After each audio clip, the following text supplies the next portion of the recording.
நம்ம பலத்துக்கு மிஞ்சிய சோதனைகள் வாழ்க்கையில வரும் பொழுது அதை எப்படி நாம தாண்டி போக முடியும்? திடீர்னு வர்ற பிரச்சனைகளுக்கு எப்படி தீர்வுகளை பார்க்க முடியும்? கர்த்தரை எப்படி நாம சார்ந்து கொள்ள முடியும்? நாலா பக்கமும் நெருக்கப்படுகிற ஒரு சூழ்நிலையில கூட எப்படி கர்த்தரை ஒருவன் நோக்கி பார்த்து கர்த்தரை நம்பி ஜெயத்தை பெற முடியும் அப்படிங்கிற அற்புதமான படிப்பினைகள் இதுல இருக்கு.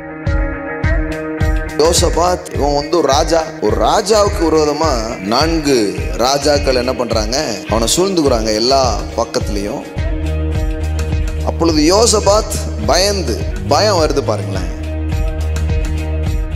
இந்த நாட்கள் கூட நோயை குறித்த பயங்கள், இந்த மழையெல்லாம் பார்த்துட்டே இருக்கும்போது இயற்கை பற்றிய ஒரு பெரிய பயமே என்ன பண்ணிடுது, உள்ள வந்துடுது. தொழில் என்ன ஆகும், வியாபாரம் என்ன ஆகும், தக்காளி விலை இப்படி ஏறிச்சுன்னா என்ன ஆகும், பயம் ஒரு உணர்வு வருது. ஆனா அப்பம் கூட அவன் என்ன பண்றான்னா கர்த்தரை தேடுகிறதற்கு ஒருமுகப்பட்டு. யோசபாத்துக்கு எதிராக தானே வந்திருக்கிறான் இந்த 4 பேரும். டக்குன்னு சண்டை எங்க திருப்பி விட்டான் பாருங்க. இவனுக்கு எதிராக தான் வந்திருக்கிறாங்க. ஆனா என்ன பேசுறான்னா, ஆண்டவரே உங்களால அவன் ஜெயிக்க முடியுமா அப்படிங்க. பிரச்சனைகளை தனக்கு எதிராக அவன் பார்க்கிறதை விட்டுவிட்டு அல்லது தன்னோடு ஒப்பிடுவதை விட்டுவிட்டு அதை தேவனோடு ஒப்பிடுறான். ஆண்டவரே இவன்லாம் சுண்டக்கா பையன், உங்களுக்கு முன்னாடி ஒண்ணுமே கிடையாது அப்படிங்க. பிரச்சனையை தேவனோடு ஒப்பிடுகிற மனோபாவம் தான் வெற்றியின் மனோபாவமாக இருக்கிறது. யோசபாத் பட்டயம் வந்தான், நோய் வந்தான், பஞ்சம் வந்தான், உங்களை பார்த்தா வெற்றி கிடைக்கும்னு எங்க அப்பா சொல்லியிருக்காங்க, எங்க தாத்தா சொல்லியிருக்காங்க அப்படிங்கிறான். சில பாருங்க, அதெல்லாம் நீ தான் பார்த்துக்கணும், கடவுள் எப்பவும் கடவுள்னா அப்படின்றாங்க. என்னை பார்த்துக்கிற அளவுக்கு என்னை பலப்படுத்துகிறதும் அவர் தான், எனக்கு பலன் இல்லாத நேரத்தில் எனக்காக இறங்கி வேலை செய்யறதும் அவர் தான். இவங்க ஒன்றும் பெருசா வெட்டி முறியல, இவங்க ஏதோ அது இதையும் பெருசா பண்ணல. ஆனாலும் ஆண்டவர் சொன்னாரன்ட்டு போய் நிக்கிறாங்க. போனா இது பாருங்க, இந்த ஃபைட்டே வேற மாதிரி இருக்குது. இவங்க பெரிய மாம்ச முயற்சிகள்லாம் ஒன்றும் பெருசா பண்ணல, பாட்டு மட்டும் பாடிட்டு இருந்திருக்காங்க. இவங்களுக்கு கூட சண்டை போட வந்திருக்கிறாங்க. இவங்க எல்லாம் சேர்ந்து இவங்களுக்கு கூட இவங்களை அழிக்கணும்னு நிக்கிறாங்க. பார்த்தா ஒருத்தர் சண்டை போட்டுட்டு இருக்காங்க. இவங்க ஒண்ணுமே பண்ணல, இவங்க எல்லாம் போயிட்டு இது பண்ணி போய் நிக்கிறாங்க. கர்த்தர் அவர்களுக்காக யுத்தம் பண்ண ஆரம்பிக்கிறார். கர்த்தர் உங்க பிரச்சனைக்கு பதிலளிக்கும் போது பிரச்சனை மட்டும் தீராது, அந்த நேரத்தில் நீங்க எதிர்பாராத ஆசீர்வாதங்கள் உங்க வாழ்க்கையில வர ஆரம்பிக்கும்.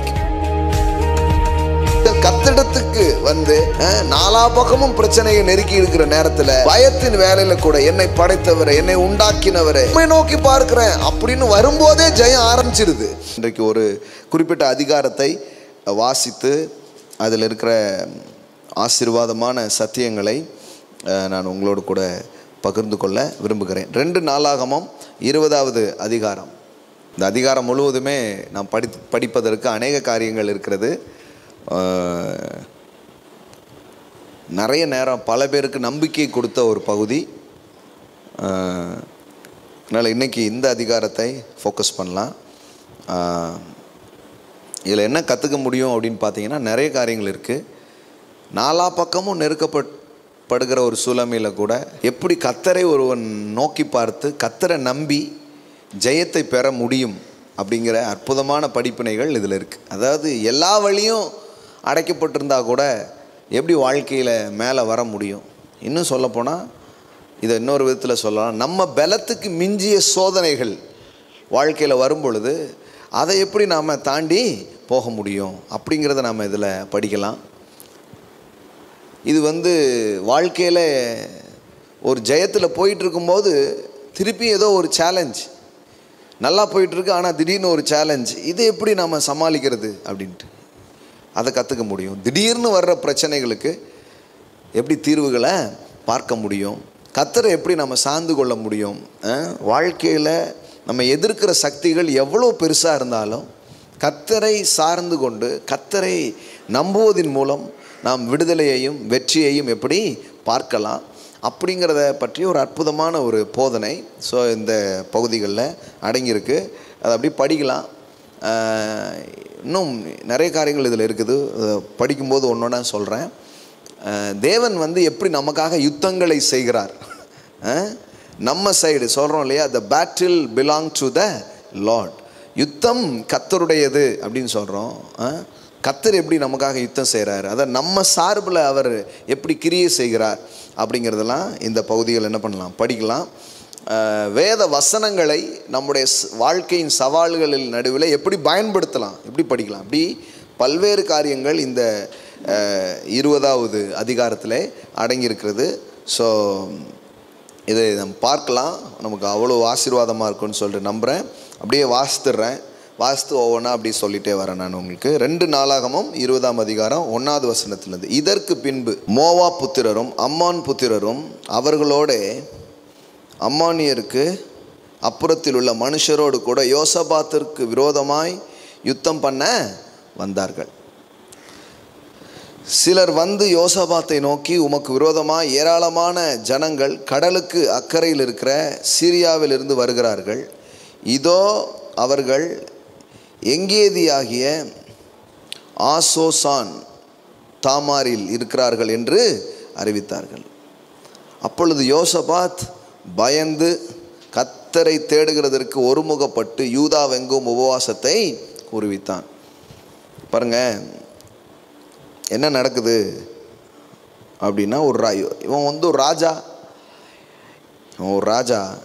ராஜாவுக்கு விரோதமாக 4 ராஜாக்கள் என்ன பண்ணுறாங்க, சூழ்ந்து வந்துடுறாங்க. அவனை சூழ்ந்துக்கிறாங்க எல்லா பக்கத்துலேயும். நீங்கள் யோசித்து பாருங்கள், ஒரு ராஜா பயந்து அப்படின்னா சாதாரணமான ஸ்டேட்மெண்ட் கிடையாது. பயப்படுற ஆள் வந்து ஒரு காமன் மேனில் பயப்படுற ஆள் யார், ராஜா. ஒரு அரசனையே பயப்பட வைக்குதுன்னா எப்படி இருந்திருக்கும் பாருங்கள். சும்மா அரசன்னா நீங்கள் வந்து புலிகேசி மாதிரி யோசித்துக்கூடாது. வெள்ளை குடிக்கு மறுபடியும் மேலையா, நமக்கு மட்டும் ஏன் இப்படி நடக்கிறது, நாம் யாருக்கு என்ன பண்ணோம், அந்த மாதிரி இல்லை. ரியல் சேலஞ்சஸ் லைஃப்பில் எப்படி அதை ஃபேஸ் பண்ணுறது. ஸோ அப்பொழுது யோசபாத் பயம் வருது பாருங்களேன். வாழ்க்கையில் பயந்துருக்கிறீங்களா அப்படின்னு ஒரு கேள்வி கேட்டு பாருங்க. எல்லாருமே என்ன சொல்லுவோம், கண்டிப்பாக சொல்லுவோம், நான் பயப்பட்டதே இல்லைங்க அப்படின்னு யாருமே சொல்ல முடியாது. எல்லாருமே ஏதோ ஒரு சூழ்நிலையில் பயப்படுறோம். மனிதனுக்குள்ளே அந்த பயம் இருக்குது.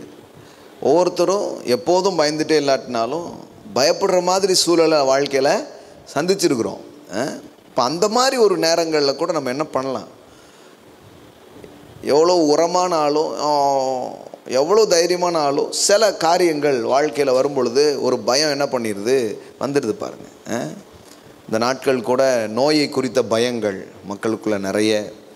இந்த மழையெல்லாம் பார்த்துட்டே இருக்கும்போது இயற்கை பற்றிய ஒரு பெரிய பயமே என்ன பண்ணிடுது, உள்ளே வந்துடுது. தொழில் என்ன ஆகும், வியாபாரம் என்ன ஆகும், தக்காளி விலை இப்படி ஏறிச்சுன்னா என்ன ஆகும், அது ஒரு பயம்.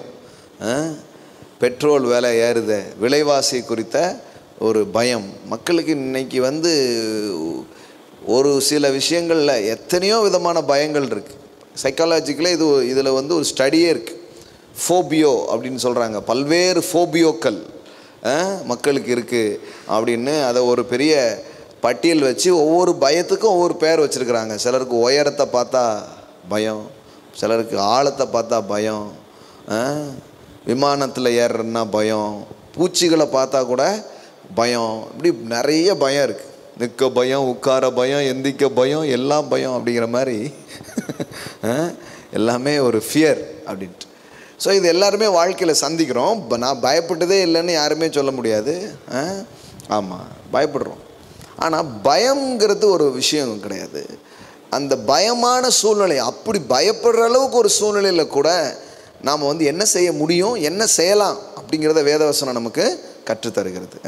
அப்போ இங்கே கவனிங்க, பயந்துட்டோம் அப்படிங்கிறதுனால வாழ்க்கையில் எல்லாமே முடிஞ்சு போயிடுச்சுங்கிறது இல்லை. சில நீ பயந்துட்டேன் அவ்வளோதான், பயம் வந்துடுச்சு அவ்வளோதான் அப்படின்னு இல்லை.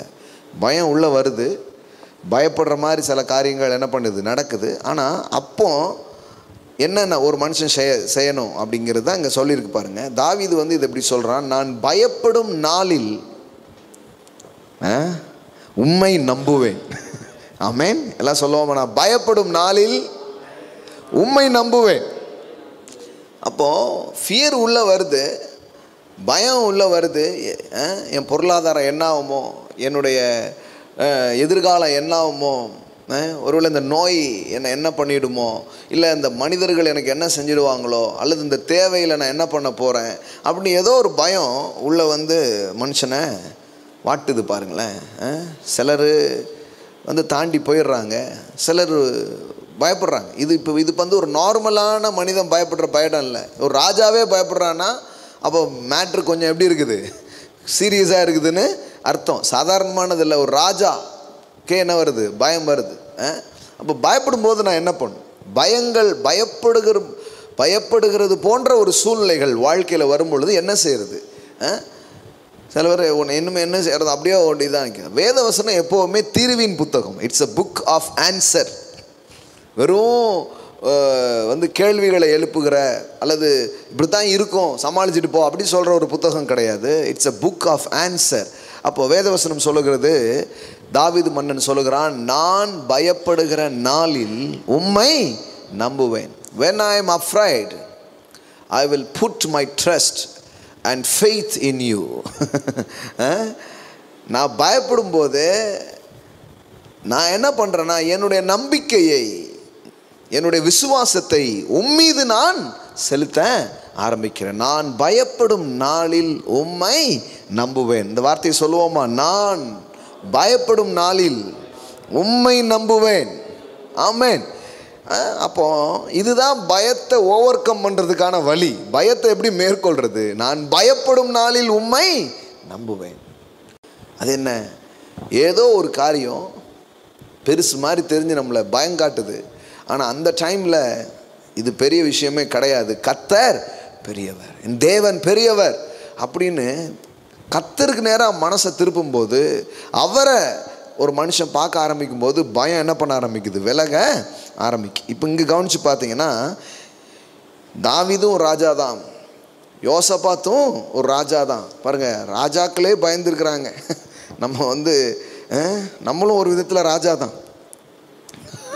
ஆவிக்குரிய விதத்தில் நம்ம யாராக இருக்கிறோம், ராஜாவாக இருக்கிறோம். அவருடைய ரத்தத்தினால் நம்மை கழுவி நம்மளே என்ன ஆக்கிறாரு, ராஜாக்களாக்கி இருக்கிறாருன்னா வேதவசனம் சொல்லுது பாருங்களேன்.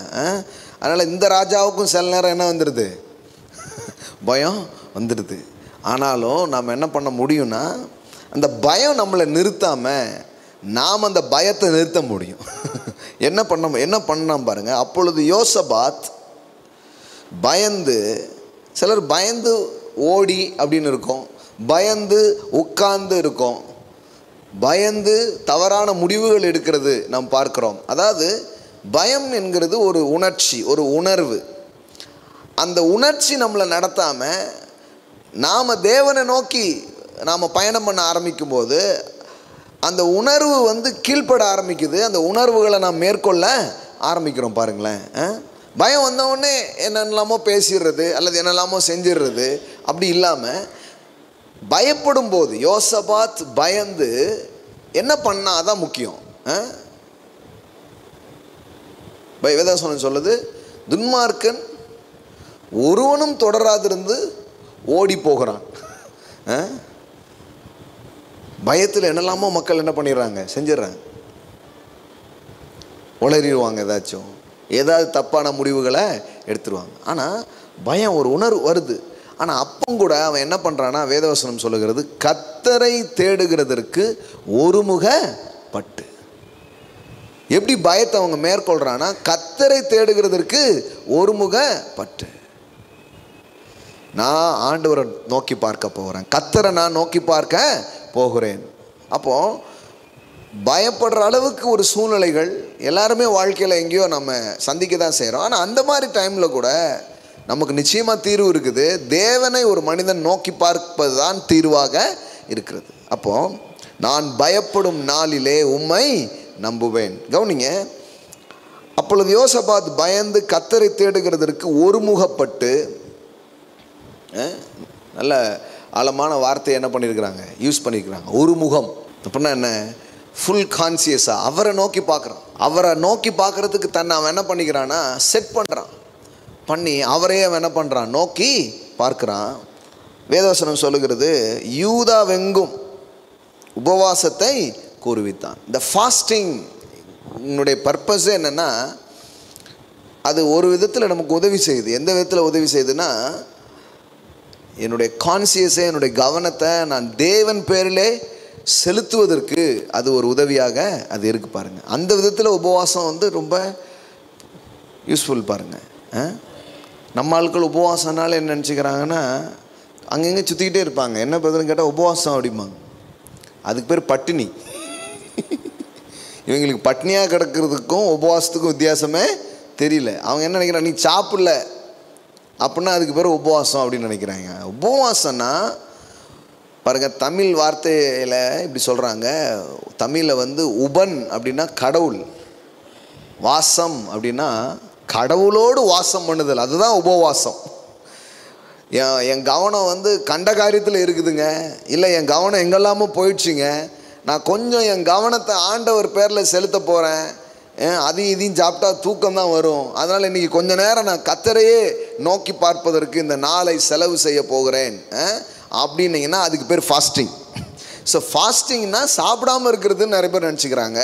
ஃபாஸ்டிங்னா கர்த்தரை நோக்கி பார்ப்பது, அல்லது கர்த்தரை நோக்குவதற்கு உங்கள் நேரங்களை, உங்களுடைய மனதை எல்லாம் செலுத்துவதற்கு ஒரு நாளை வைக்கிறீங்க போட்டு. ஒரே மொபைல் எப்போ பார்த்தால், அப்போது மொபைல் ஃபாஸ்டிங் அப்படின்னா இன்றைக்கி இது தூக்கி தூர வச்சுட்டு கொஞ்சம் நேரம் நான் பைபிள் படிக்க போகிறேன், கொஞ்சம் நேரம் ஜெபம் பண்ண போகிறேன்.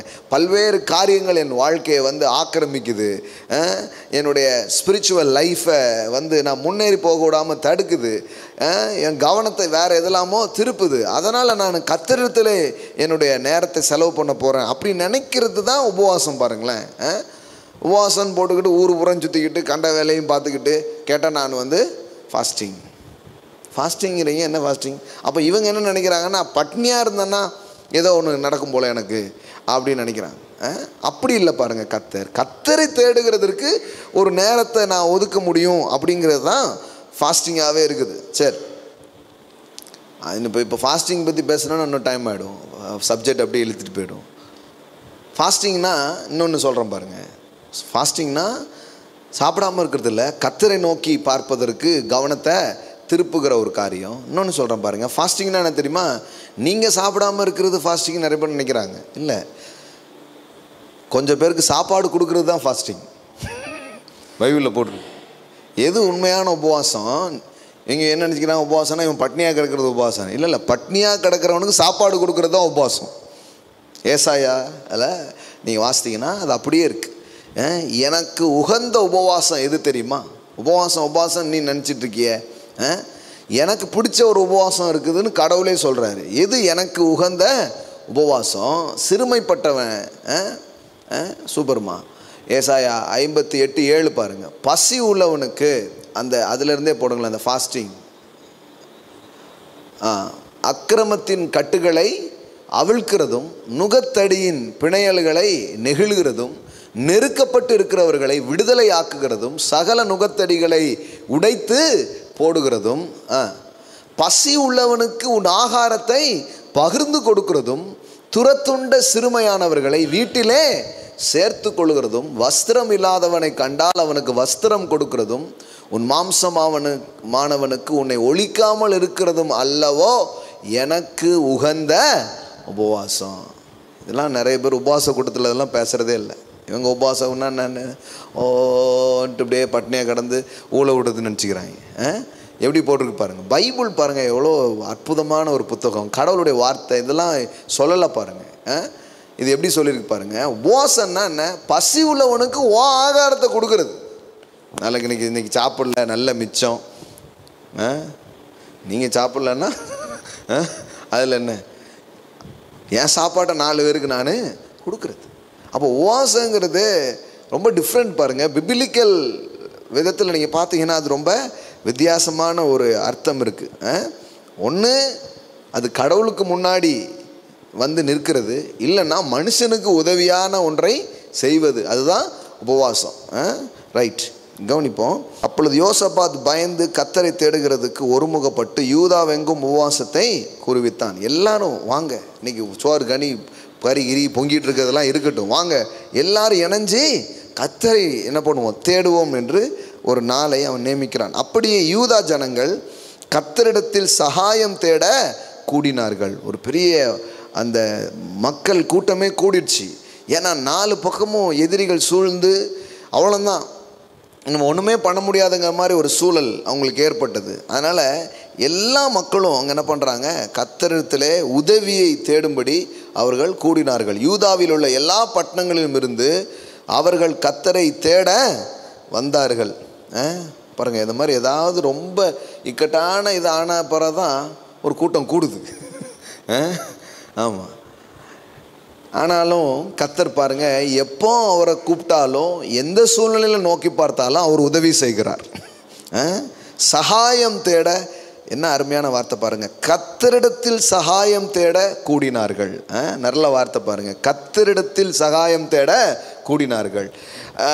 பாருங்க, ஒரு பிரச்சனை வந்த உடனே பயப்படுற அளவுக்கு ஒரு பிரச்சனை வந்தபோது அவங்க கர்த்தரை நோக்கி பார்த்தது மட்டும் இல்லை, கர்த்தரிடத்தில் சகாயம் தேட கூடினார்கள்.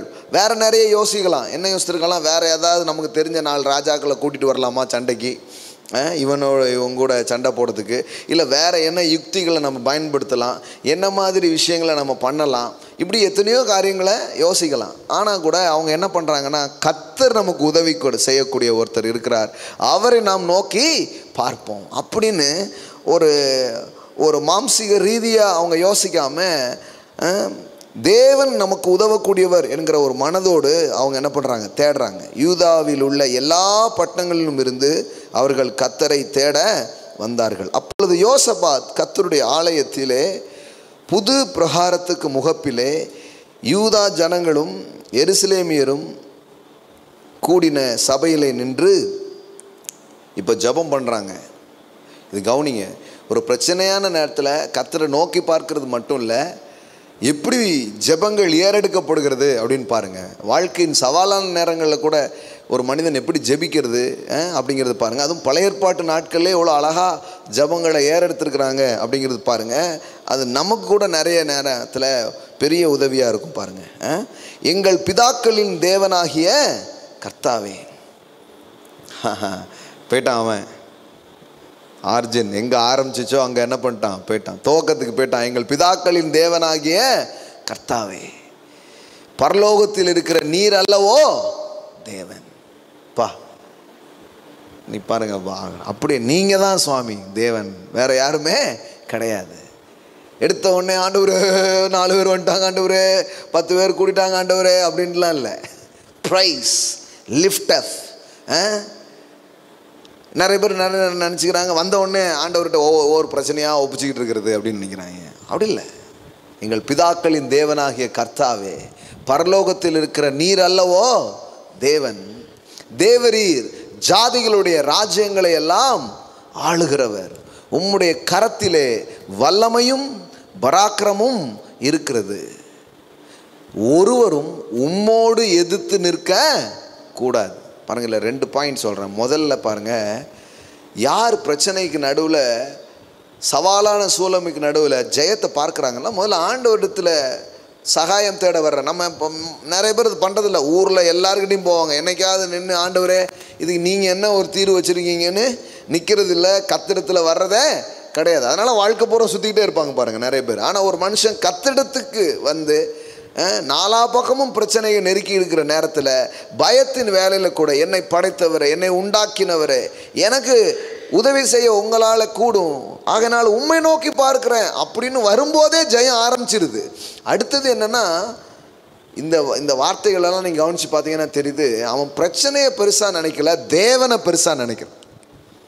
எங்கள் பிதாக்களின் தேவனாகிய கர்த்தாவே, பரலோகத்தில் இருக்கிற நீர் அல்லவோ தேவன், தேவரீர் ஜாதிகளுடைய ராஜ்யங்களை எல்லாம் ஆளுகிறவர். என்ன எதிர்த்து 4 ராஜா வந்திருக்கலாம், ஆனால் அந்த ராஜாவுடைய குடுமிலாம் உங்கள் கையில் இருக்கு ஆண்டவரே.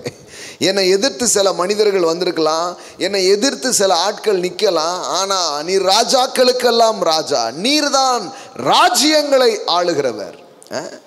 தேவரீர் ஜாதிகளுடைய ராஜ்யங்களை எல்லாம் ஆளுகிறவர். ஓ தேங்க்யூ ஜீசஸ். எப்படி போட்டிருக்கு பாருங்க. எஸ், நீங்கள் தான் ராஜன், நீர் தான் ராஜனுக்கெல்லாம் ராஜன். என்னை சுற்றிலும் எதிர்க்கிற இந்த ராஜாக்களெல்லாம் விட நீர் பெரியவர். இப்படி தான். அப்போ இதுதான் ப்ரைஸ் பாருங்களேன், இதுதான் துதி. துதினா என்னென்னா, தேவனை பெருசாக்குறது. வேதத்தினத்தில் படிக்கிறோம் பாருங்க, மேக்னிஃபை த லார்ட் அப்படின்னு படிக்கிறோம். அப்படின்னா கர்த்தரை பெருசாக்குங்க. உன் பிரச்சனைகளும், இந்த 4 ராஜா இவ்வளோ பெரிய ஆள் தெரியுமா, அவன் எத்தனையோ வேற ஜெயிச்சிருக்கான்னு தெரியுமா, என்னை ஏன் கதையை முடிச்சிருவான் ஆண்டவரே, அப்படி கிடையாது.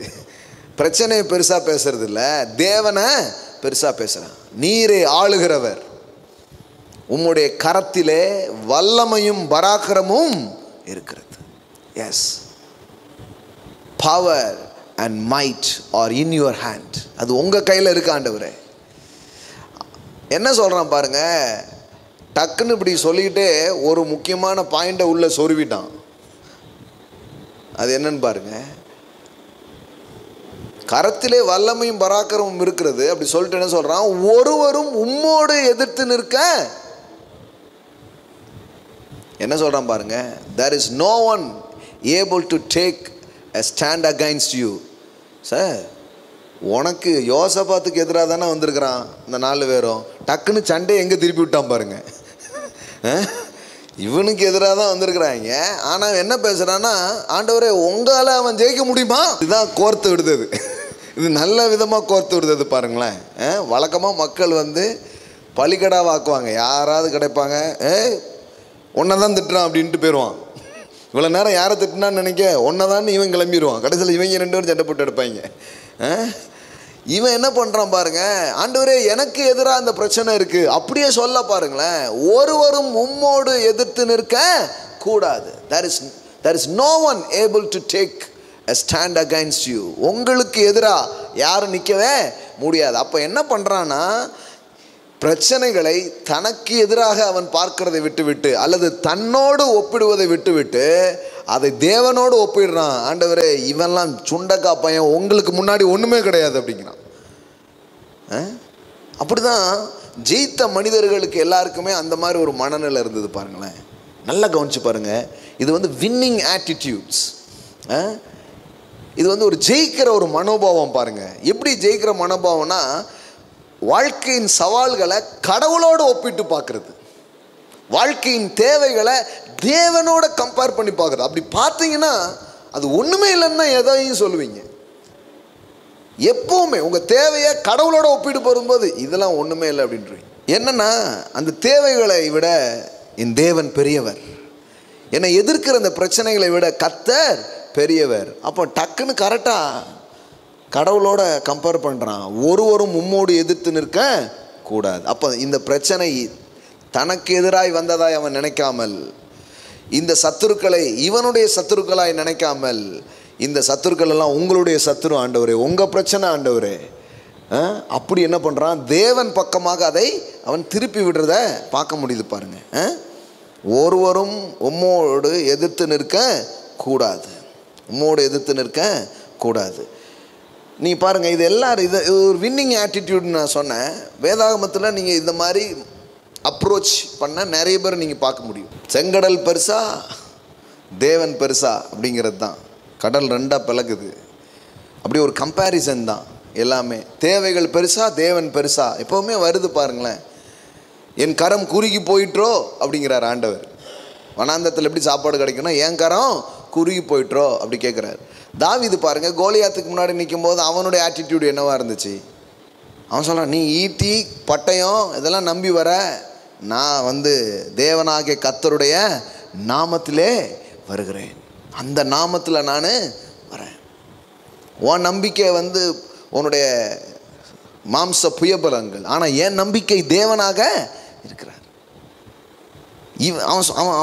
அவன் கோலியாத்தை பார்த்து சொல்கிறான், அவன் எம்மாத்திரம் அப்படிங்கிறான். இவன் மூலம்தான் இருக்கான், அவன் எம்புட்டோ பெருசு இருக்கான். இவன் சொல்கிறான் அவன் எம்மாத்திரம், விட்டுங்க அவனை விட்டுங்க. எல்லாரும் பார்க்க, என்னடா ஒரு சின்ன பையன், விட்டுங்க நான் இப்போ போய் அவனை முடிக்கிறேன்னு ஒரு சின்ன பையன் துள்ளிட்டு கிடக்கான். ஊர் நாட்டே மிரட்டிட்டு இருக்கான். அவன் விட்டுங்க நான் போகிறேன் அப்படிங்க. அவன் எம்மாத்திரங்க. அதை பார்த்து தான் எல்லாருக்கும், டேய் திமுறா பேசாதடா, துணிகரமாக பேசாதடா, அவன் அண்ணங்கண்ண எல்லாரும் அவனை போட்டு அதட்டுறாங்க. ஆனால் அவன் என்ன சொல்கிறான்னா, அந்த பெலிஸ்தன் பாருங்க, அப்பொழுது தாவீது தன்னண்டையில் இருக்கிறவர்களை பார்த்து, இந்த பெலிஸ்தனை கொன்று இஸ்ரவேலுக்கு நேரிட்ட நிந்தையை நீக்கிறவனுக்கு என்ன செய்யப்படும்? ஜீவனுள்ள தேவனுடைய சேனையை நிந்திக்கிறதற்கு விருத்த சேதனம் இல்லாத இந்த பெலிஸ்தன் எம்மாத்திரம். என்னங்க எல்லாம் அதை எப்படி சொல்ல முடியும்? நீங்கள் அந்த அதிகார துவக்கத்தில் நீங்கள் பார்த்தீங்கன்னா 17ஆம் அதிகாரம் ஸ்டார்டிங்கில் நீங்கள் பார்த்தீங்கன்னா எல்லாரும் பயந்தாங்கன்னே இருக்கும். எல்லாருமே பயந்தாங்கன்னு இருக்கும்.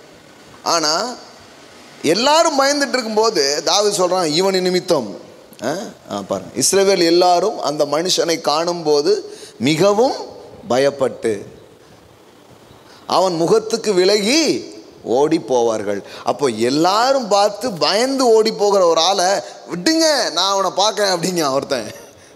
எப்படி? அதனால தான் பிரச்சனை சேம் தான். ஆனால் இங்கே தேவனை புரிந்து கொண்ட ஒரு மனிதன் அதை அணுகுவதற்கும் மற்றவனுக்கும் ஒரு பெரிய வித்தியாசம் இருக்குது. அப்போ எல்லாரும் பாருங்க, இஸ்ரவேல் எல்லோரும் அந்த மனுஷனை காணும்போது மிகவும் பயப்பட்டு அவன் முகத்துக்கு விலகி ஓடி போவார்கள். யாரும் ஓடி போயிடுவாங்க. ஆனால் இவன் விட்டுங்க அப்படி தாவீது அவனை பார்த்து ஓடினான்னு இருக்குது. அப்பொழுது அந்த பெலிஸ்தன் எழும்பி தாவீதுக்கு எதிராக கிட்டி வருகையில் தாவீது தீவிரமாய் அந்த சேனைக்கும் அந்த பெலிஸ்தனுக்கும் எதிராக ஓடி, அவர்களும் ஓடி, அந்த ஓடி அவனை விட்டு ஓடி, இது அவனை நோக்கி இவன் ஓடுறான், வாடா இந்த வரண்டான்ட்டு போகிறான். ஏன்னா இவனுக்கு என்ன தைரியம்? எப்படி ஒரு சின்ன பையன் ஒரு ஆடு மேய்ச்சனுக்கு இவ்வளோ பெரிய தைரியம்? ஏன்னா என் கர்த்தர் பெரியவர், எனக்குள் இருக்கிறவர் பெரியவர், நான் சாதாரண ஆளாக இருக்கலாம், என்னை அழைத்தவர் பெரியவர். அவன் நான் விருத்த சேதனம் உள்ளவன், அவன் விருத்த சேதனம் இல்லாதவன். அப்படின்னா அவனுக்கு கடவுளுடைய உதவி இல்லை, எனக்கு கடவுளுடைய உதவி இருக்கு. I am a covenant man. இதெல்லாம் தான் தைரியத்தின் காரணம். நான் தான் அடிக்கடி சொல்லியிருக்கிறேன், தாவீதுக்கு மட்டுமா வெட்டினாங்க? விருத்த சேதனம்னா தெரியும் தானே, ஒரு ஆண் பிள்ளையினுடைய பிறப்புறுப்பின் நுனித்தோலை நீக்குவது. எல்லா இஸ்ரவேலருக்கும் வெட்டியிருக்கு. ஆனால் ஏன் வெட்டியிருக்குன்னே அவனுக்கு தெரில, ஆனால் இவனுக்கு தெரியும். It is a covenant, it's a sign of covenant. அதனால தான் பயப்படல. எல்லாரும் பயந்த கோலியாத்துக்கு இவன் பயப்படல. இவன் என்ன பண்ணுறான்? தைரியமாக கோலியாத்தை பார்த்து அவர்கள் ஓடினார்கள், இவன் கோலியாத்தை பார்த்து ஓடுகிறான். அவனை நோக்கி என்ன பண்ணுறான்? ஓடுறான். அப்போ தேவனோடு ஒப்பிடுகிற மனிதர்கள் அந்த பிரச்சனையை சின்னதாக தான் பார்க்குறாங்க. இதுதான் முக்கியம். பாருங்களேன், அந்த 10 தலைவர்களும் 2 தலைவர்களும் பேசின அந்த தியானத்தை 2 வாரமாக ஞாயிற்றுக்கிழமையில் பேசிகிட்டு இருக்கிறேன். அப்போ நான் சொன்னேன், அதில் கூட நீங்கள் பார்த்தீங்கன்னா எல்லாரும் பயந்துட்டு இருக்கும்போது காலேப் ஜோஷுவா மட்டும் என்ன சொல்கிறாங்க? கடவுள் நம்ம மேலே பிரியமாக இருக்கிறார், வாங்க போகலாம் அப்படிங்கிறாங்க. வாங்க போகலாம். அவங்க என்ன எவ்வளோ பெரிய ஆளாக இருந்தானாங்க, கடவுள் நம்ம கூட இருக்கிறார். அப்போ பிரச்சனையை தேவனோடு ஒப்பிடுகிற மனோபாவம் தான் வெற்றியின் மனோபாவமாக இருக்கிறது. யாரெல்லாம் தங்களுடைய பிரச்சனைகளை கடவுளுடைய வாக்குத்தத்தங்களோடு கம்பேர் பண்ணி பார்க்குறாங்களோ அவங்க பயப்பட மாட்டாங்க. ஏன்னா அவர் வார்த்தை பெரியது, என்னை அழைத்தவர் பெரியவர் அப்படின்ட்டு. அதான் விஷயம். ஆனால் அதை விட்டுட்டு வேற ஏதாவது பார்க்கும்போது தான் ரொம்ப பயம் வருது. அதனால தான் கர்த்தரை தேடுகிறதுக்கு நம்ம இருதயத்தை பழக்கி ஸ்ட்ராங் பண்ணிகிட்டே போகும்போது துர்ச்செய்தியை கேட்கறதுனால அவன் பயப்படான், அவன் இருதயம் கர்த்தரை நம்பி திடனாக இருக்கும். அப்படி போக முடியும். சரி, 6வது வசனம் பாருங்கள். ஒருவரும் உம்மோடு எதிர்த்து நிற்க கூடாது. நல்லா கோர்த்து விட்டுட்டான் ஆண்டவரோட. அப்போ கடவுளோடு தன்னுடைய பிரச்சனையை கம்பேர் பண்ணி அவன் பார்க்குறான். அல்லது இது உங்கள் பிரச்சனை ஆண்டவரே, கர்த்தர் மேல் உன் பாரத்தை இதுதான் வைக்கிறது. பார்த்துக்கோங்க, இவ்வளோ பணம் கொடுக்க வேண்டியது இருக்குது, கரெக்டாக கொடுத்துருங்க அப்படின்னு. ஆண்டவரே பார்த்து ஆகும், உங்களுக்கு நாளைக்கு உங்கள்கிட்ட தான் கேட்பான் பார்த்துக்கோங்க அப்படின்னா எப்படி இருக்கும்? என்கிட்ட கேட்பானா? அந்த மாதிரி தான் பேசுகிறான். ஒருவரும் உம்மோடு எதிர்த்து நிற்கக்கூடாதே. சரி, 7வது வசனம் பாருங்க. எங்கள் தேவனாகிய நீர் உம்முடைய ஜனமாகிய இஸ்ரவேலுக்கு முன்பாக, முதல்ல அவன் யூஸ் பண்ணும்போது எங்கள் பிதாக்களின் தேவன் அப்படின்னு சொல்கிறான். 7வது வசனத்தில் என்ன சொல்கிறான்? எங்கள் தேவனாகிய நீர். நீர் எங்கள் பிதாக்களுக்கின் தேவனாக இருந்தீர், இப்போ யாராக இருக்கிறீர்? எங்களுடைய தேவன், அவர் காட். எங்களுடைய முற்பிதாக்களுக்கு மட்டும் நீர் தேவன் அல்ல. இப்போ நீர் யாருக்கு தேவன்? எங்கள் தேவனாகிய நீர் உம்முடைய ஜனமாகிய இஸ்ரவேலுக்கு முன்பாக இந்த தேசத்து குடிகளை துரத்திவிட்டு இதை உம்முடைய சிநேகிதனாகிய ஆபிரகாமுடைய சந்ததிக்கு என்றைக்கும் என்றென்றைக்கும் என்று கொடுக்கவில்லையா? நல்லா கவனிங்க. எதுக்கு ஜெபம் பண்ணும்போது வசனங்களை நாம் புரிந்து கொண்டிருக்க வேண்டும். ஜெபத்திற்கு முன்பாக சத்தியத்தின் தெளிவு ஏன் அவசியம்னா, இவ்வளோ தெளிவாக ஜெபம் பண்ண முடியும் பாருங்க. சும்மா கடந்து புலம்பிக்கிட்டு அழுதுகிட்டு கூப்பாடு போட்டுக்கிட்டு அப்படிலாம் இருக்க மாட்டோம். சிலுவையில் என்ன நடந்தது, வேதவசனம் நமக்கு என்ன அதிகாரங்களை கொடுத்துருக்கிறது அப்படின்னு வேத வசனங்களையும் சத்தியங்களையும் புரிந்து கொள்ளும்போது நம்ம ஜெபமே ரொம்ப வல்லமை உள்ள ஒரு ஜெபமாக இருக்க ஆரம்பிக்கும். அவனுக்கு என்ன ஒரு தெளிவு பாருங்க. அவன் என்ன சொல்கிறான்னா, ஏற்கனவே பல ஜாதிகள் இதை தங்களுக்கு சொந்தமாக என்ன பண்ணியிருந்தாங்க, வச்சுருந்தாங்க. அவங்களெல்லாம் துரத்தி விட்டு இதை என்ன பண்ணீங்க, எங்களுக்கு சொந்தமாக கொடுத்தீங்க. எப்படி கொடுத்தீங்க? உம்முடைய சிநேகிதனாகிய ஆபிரகாமுடைய சந்ததிக்கு என்றென்றைக்கும் என்று கொடுக்கவில்லையா? அப்போ அவனுக்கு ஒரு கேஸை ஃபைல் பண்ணணுன்னா ஒரு லேண்டு ப்ராப்ளத்தில் மூலப்பத்திரம் இதெல்லாமே படித்து யார் பேரில் அந்த டாக்குமெண்ட் தெளிவாக இருக்குன்னு தெரியணும். இவனுக்கு தெரியுது பாருங்க, இது கர்த்தர் நமக்கு கொடுத்த ஒரு லேண்டு, இது கர்த்தர் நமக்கு கொடுத்த ஒரு சுதந்திரம், இது என்னென்னைக்குமே இது உங்களுக்கு நான் கொடுப்பேன்னு அவர் சொல்லியிருக்கிறாரு. இவன் இடையில ஒருத்தன் பிடுங்க வரான், பிடுங்க முடியுமா? பிடுங்க முடியாது. என்னென்னைக்கும்னு நீங்கள் சொல்லி கொடுத்துருக்கும் போது ஒருத்தன் அதை எப்படி பிடுங்க முடியும்? இதை என்னென்னைக்கும்னு நீங்கள் கொடுக்கலையா? நித்திய மகிழ்ச்சி உன் தலை மேலே இருக்குன்னு சொல்லியிருக்கிறீரு. அப்போ ஏன் அப்போ சந்தோஷமாக இருக்கிறேன், என்றைக்குமே நான் சந்தோஷமாக இருக்கணும்? ஏன்னா நீங்கள் சொல்லியிருக்கிறீங்க. வியாதியை உன்னை விட்டு விலக்குவேன்னு சொல்லியிருக்கிறீங்க. வாதை உன் கூடாரத்தை அணுகாதுன்னு நீங்கள் சொல்லியிருக்கிறீங்க. நீ செய்கிறதெல்லாம் வாய்க்குன்னு என்ன பண்ணியிருக்கீங்க, சொல்லியிருக்கிறீங்க. அப்போ கடவுளுடைய வார்த்தையை கடவுளுடைய பிரசன்னத்தில் என்ன பண்ணுறான், நினைப்பூட்டுறான் பாருங்க. என்னென்னைக்கும் கொடுக்கலையா? டெம்பரவரியாக தான் கொடுத்தீங்களா இல்லை நிரந்தரமாக கொடுத்தீங்களா? அவன் பேசுகிறான் பாருங்க.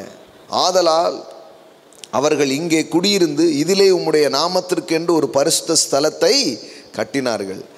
நாங்கள் இப்போ இருக்கிற இந்த ஊர் அல்லது இப்போ நாங்கள் வாழ்கிற இந்த வாழ்க்கை, இப்போ எங்களுக்கு கிடச்சிருக்கிற எல்லாமே நீங்கள் கொடுத்தது ஆண்டவரே.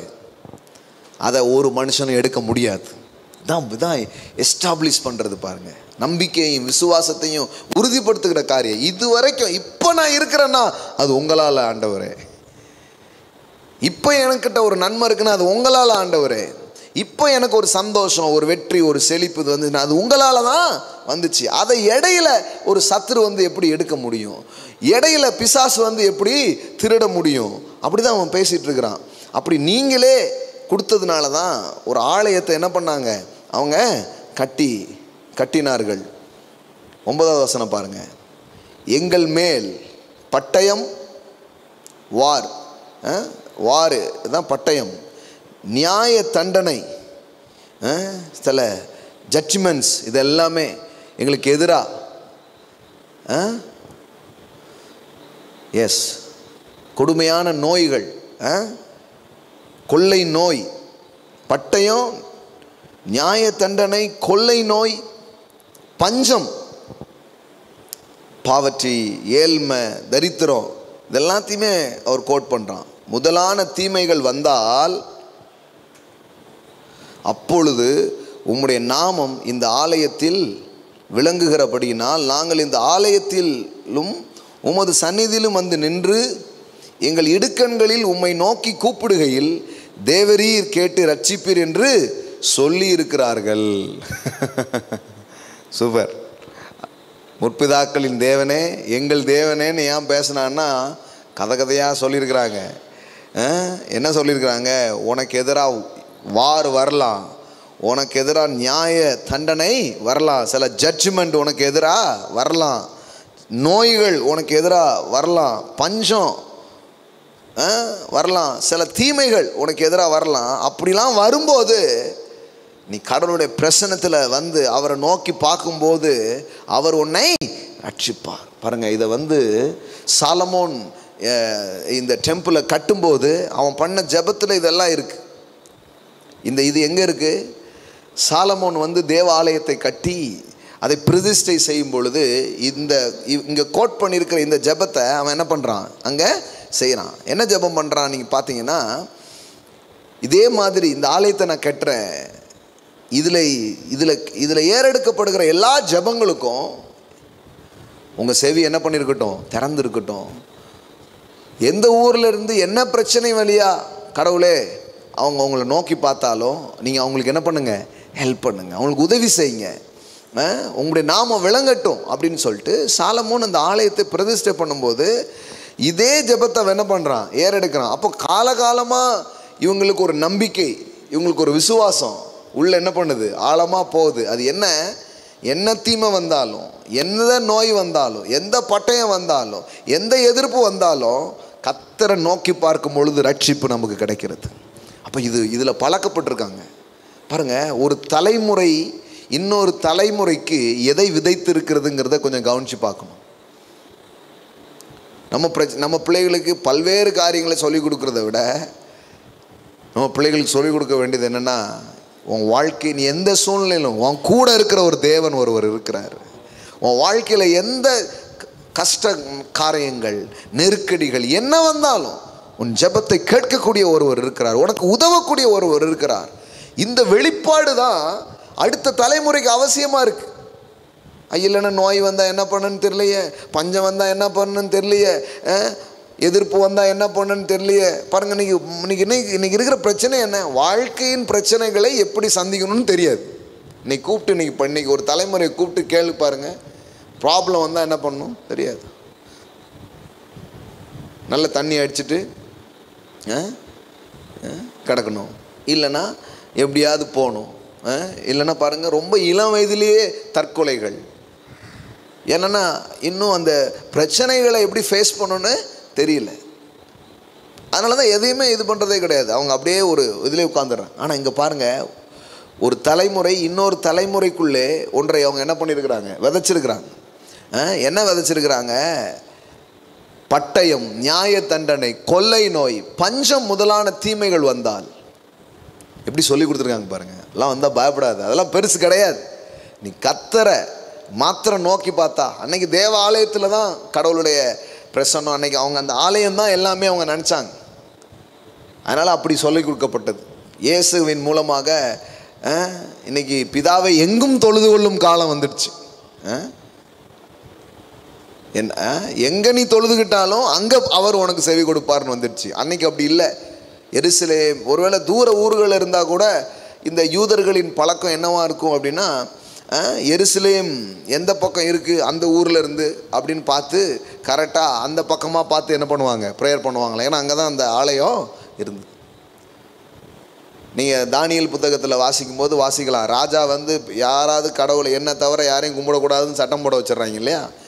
அப்போது நீங்கள் பார்த்தீங்கன்னா தானியேல் பலகணிகள் திறந்திருக்க எருசலேமை நோக்கி அவன் 3 வேளையும் தன் தேவனாகிய கர்த்தரை நோக்கி என்ன பண்ணான், ஜோம் பண்ணான் அப்படின்னு இருக்குது. அப்போ அது ஒரு பழக்கமாகவே அவங்களுக்கு இருந்திருக்கு, அது ஒரு ஹேபிட்டாகவே இருந்திருக்கு. அப்போ ஒரு தலைமுறை இன்னொரு தலைமுறைக்குள்ளே உன்னை விதைக்குது. என்ன விதைக்குதுன்னா, பட்டயம், பஞ்சம், நோய், இன்னும் எந்த தீமையும் ஒரு லிஸ்ட்டை வந்து பொதுவாகவே கொடுத்துட்டாங்க. அதில் என்ன வேணாலும் போட்டுக்கோ.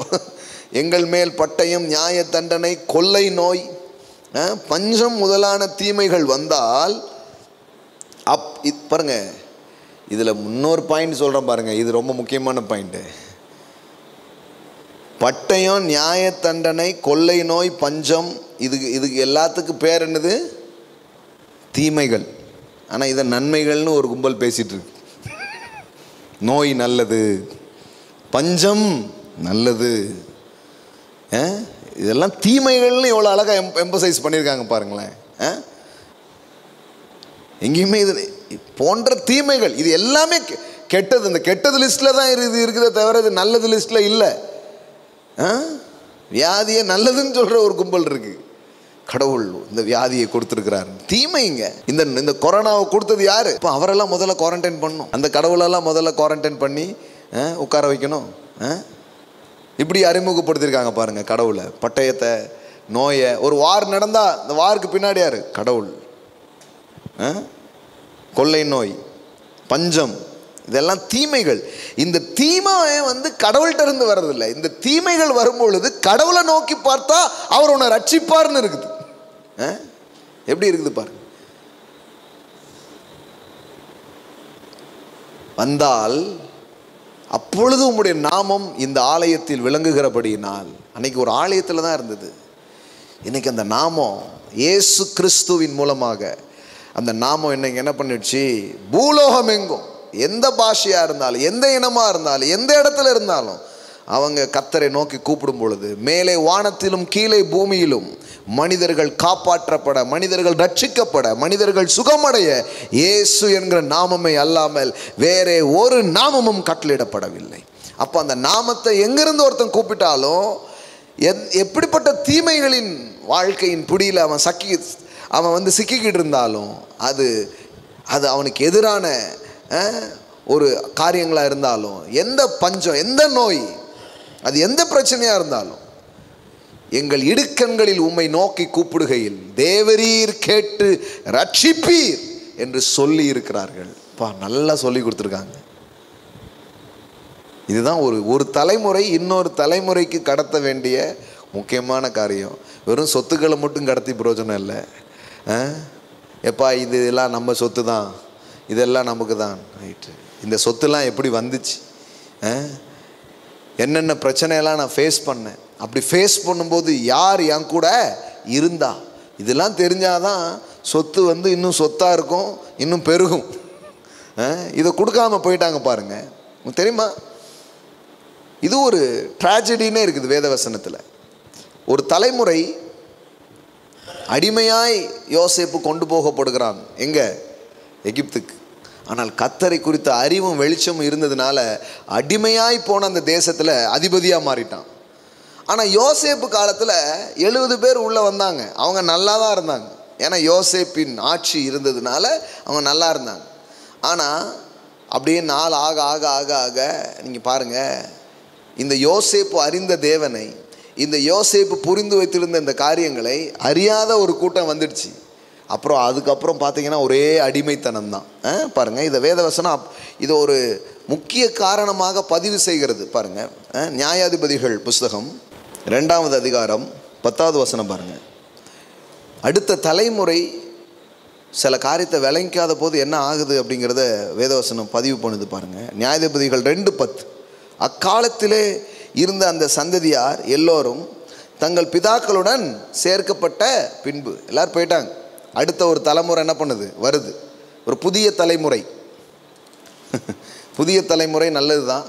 ஆனால் அந்த புதிய தலைமுறைக்கு கர்த்தரை குறித்த அறிவு ரொம்ப அவசியம். அங்கே பாருங்கள், சேர்க்கப்பட்ட பின்பு கர்த்தரையும் அவர் இஸ்ரவேலுக்காக செய்த கிரியையையும் அறியாத வேறொரு சந்ததி அவர்களுக்கு பின் எழும்பிற்று. முடிஞ்சு போச்சா? கர்த்தரையும் அவர் இஸ்ரவேலுக்காக செய்த கிரியையையும் அறியாத வேறொரு சந்ததி அவர்களுக்கு பின் எழும்பிற்று. இதுதான் பிரச்சனை பாருங்க. சில சொல்லுவாங்க யோசேப்பை அறியாத ஒரு ராஜன் வந்தான், அதுதான் பிரச்சனை. யோசேப்பை அறியாத ராஜன் வந்ததெல்லாம் பிரச்சனை இல்லை, கர்த்தரை அறியாத ஒரு தலைமுறை வந்துடுச்சு, அதான் பிரச்சனை. கர்த்தரை அறிந்த ஒரு தலைமுறை இருந்ததுன்னா அது எந்த காலத்துலையும் எந்த நோய், எந்த பட்டயம், எந்த ராஜா, எந்த பிரச்சனை வந்தாலும் அவங்க ஜெயத்தை பார்ப்பாங்க. அதனால தான் அப்படி கர்த்தரை அறிந்த மனிதர்கள் வேற வேற தேசத்தில் அடிமைகளாக போய் கொண்டு போய் போட்டாலும் மேலே வந்துடுறாங்க கொஞ்ச நாளில். ஏன்னா கர்த்தரை அறிந்தவன் கீழே கிடக்க மாட்டான். அதனால் தானியேல் 11:32 தங்கள் தேவனை அறிந்திருக்கிற ஜனங்கள் திடன் கொண்டு அதற்கேற்றபடி செய்வார்கள், அதற்கேற்றபடி வாழ ஆரம்பிப்பார்கள். அவனை பாபிலோனிலே தூக்கி போட்டாலும் மேலே வந்துடுறான், அவனை எகிப்தில் தூக்கி போட்டாலும் மேலே வந்துடுறான். நான் இங்கே கிடக்கிறேன்னு நிறைய பேர் சொல்லுவாங்க. நீங்கள் எங்கே வேணாலும் கிடக்கலாம், கர்த்தரை குறித்த அறிவு உங்களுக்கு இருக்கும்னா நீங்கள் ஜெயத்தை பார்க்க ஆரம்பிப்பீர்கள். அப்போ ஒரு தலைமுறையின் தகப்பன்மார்கள் அடுத்த தலைமுறைக்கு கொடுக்க வேண்டிய விஷயமே இதுதான். அப்போ இதை தன்னுடைய ஜெபத்தில் கொண்டு வந்து யோசபாத் இணைக்கிறான். என்ன சொல்கிறான்? பட்டயம் வந்தான்ன, நோய் வந்தான்ன, பஞ்சம் வந்தான்ன, போன்ற தீமைகள் வந்தாலும் உங்களை பார்த்தா வெற்றி கிடைக்கும்னு எங்கள் அப்பா சொல்லியிருக்காங்க, எங்கள் தாத்தா சொல்லியிருக்காங்க அப்படிங்கிறான். அப்போ எவ்வளோ அருமையாக ஒரு விஷயம் உள்ளே போயிருக்கு பாருங்க. 10வது வசனம், இப்போதும் இதோ இஸ்ரவேலர் எகிப்து தேசத்திலிருந்து வருகிற போது அம்மோன் புத்திரர், மோவாபியர், சேயிர் மலை தேசத்தாருடைய சீமைகள் வழியாய் போக நீர் உத்தரவு கொடுக்கவில்லை. ஆகையால் அவர்களை விட்டு விலகி அவர்களை நாசப்படுத்தாதிருந்தார்கள். இப்போதும் இதோ அவர்கள் எங்களுக்கு நன்மைக்கு தீமையை சரி கட்டி தேவரீர் எங்களை சுதந்திரிக்க பண்ணின உம்முடைய சுதந்திரத்திலிருந்து எங்களை துரத்தி விட வருகிறார்கள். நாங்கள் நல்லது தான் செஞ்சோம், வரலாறை திரும்பி பார்த்தா அவங்களுக்கு எந்த கெட்டதும் பண்ணலை. ஆனால் இன்றைக்கி அவங்க எங்களுக்கு கெட்டது பண்ணதுக்கு வந்திருக்கிறாங்க. இப்படி பேசுகிறான். இப்போ பாருங்கள், எங்கள் தேவனே அவர்களை நீர் நியாயம் தீர்க்க மாட்டீரோ? எங்களுக்கு விரோதமாய் வந்த இந்த ஏராளமான கூட்டத்திற்கு முன்பாக நிற்க எங்களுக்கு பலன் இல்லை. நாங்கள் செய்ய வேண்டியது இன்னதென்றும் எங்களுக்கு தெரியவில்லை. ஆகையால் எங்கள் கண்கள் உம்மையே நோக்கி கொண்டிருக்கிறது என்றான். ஆமென்.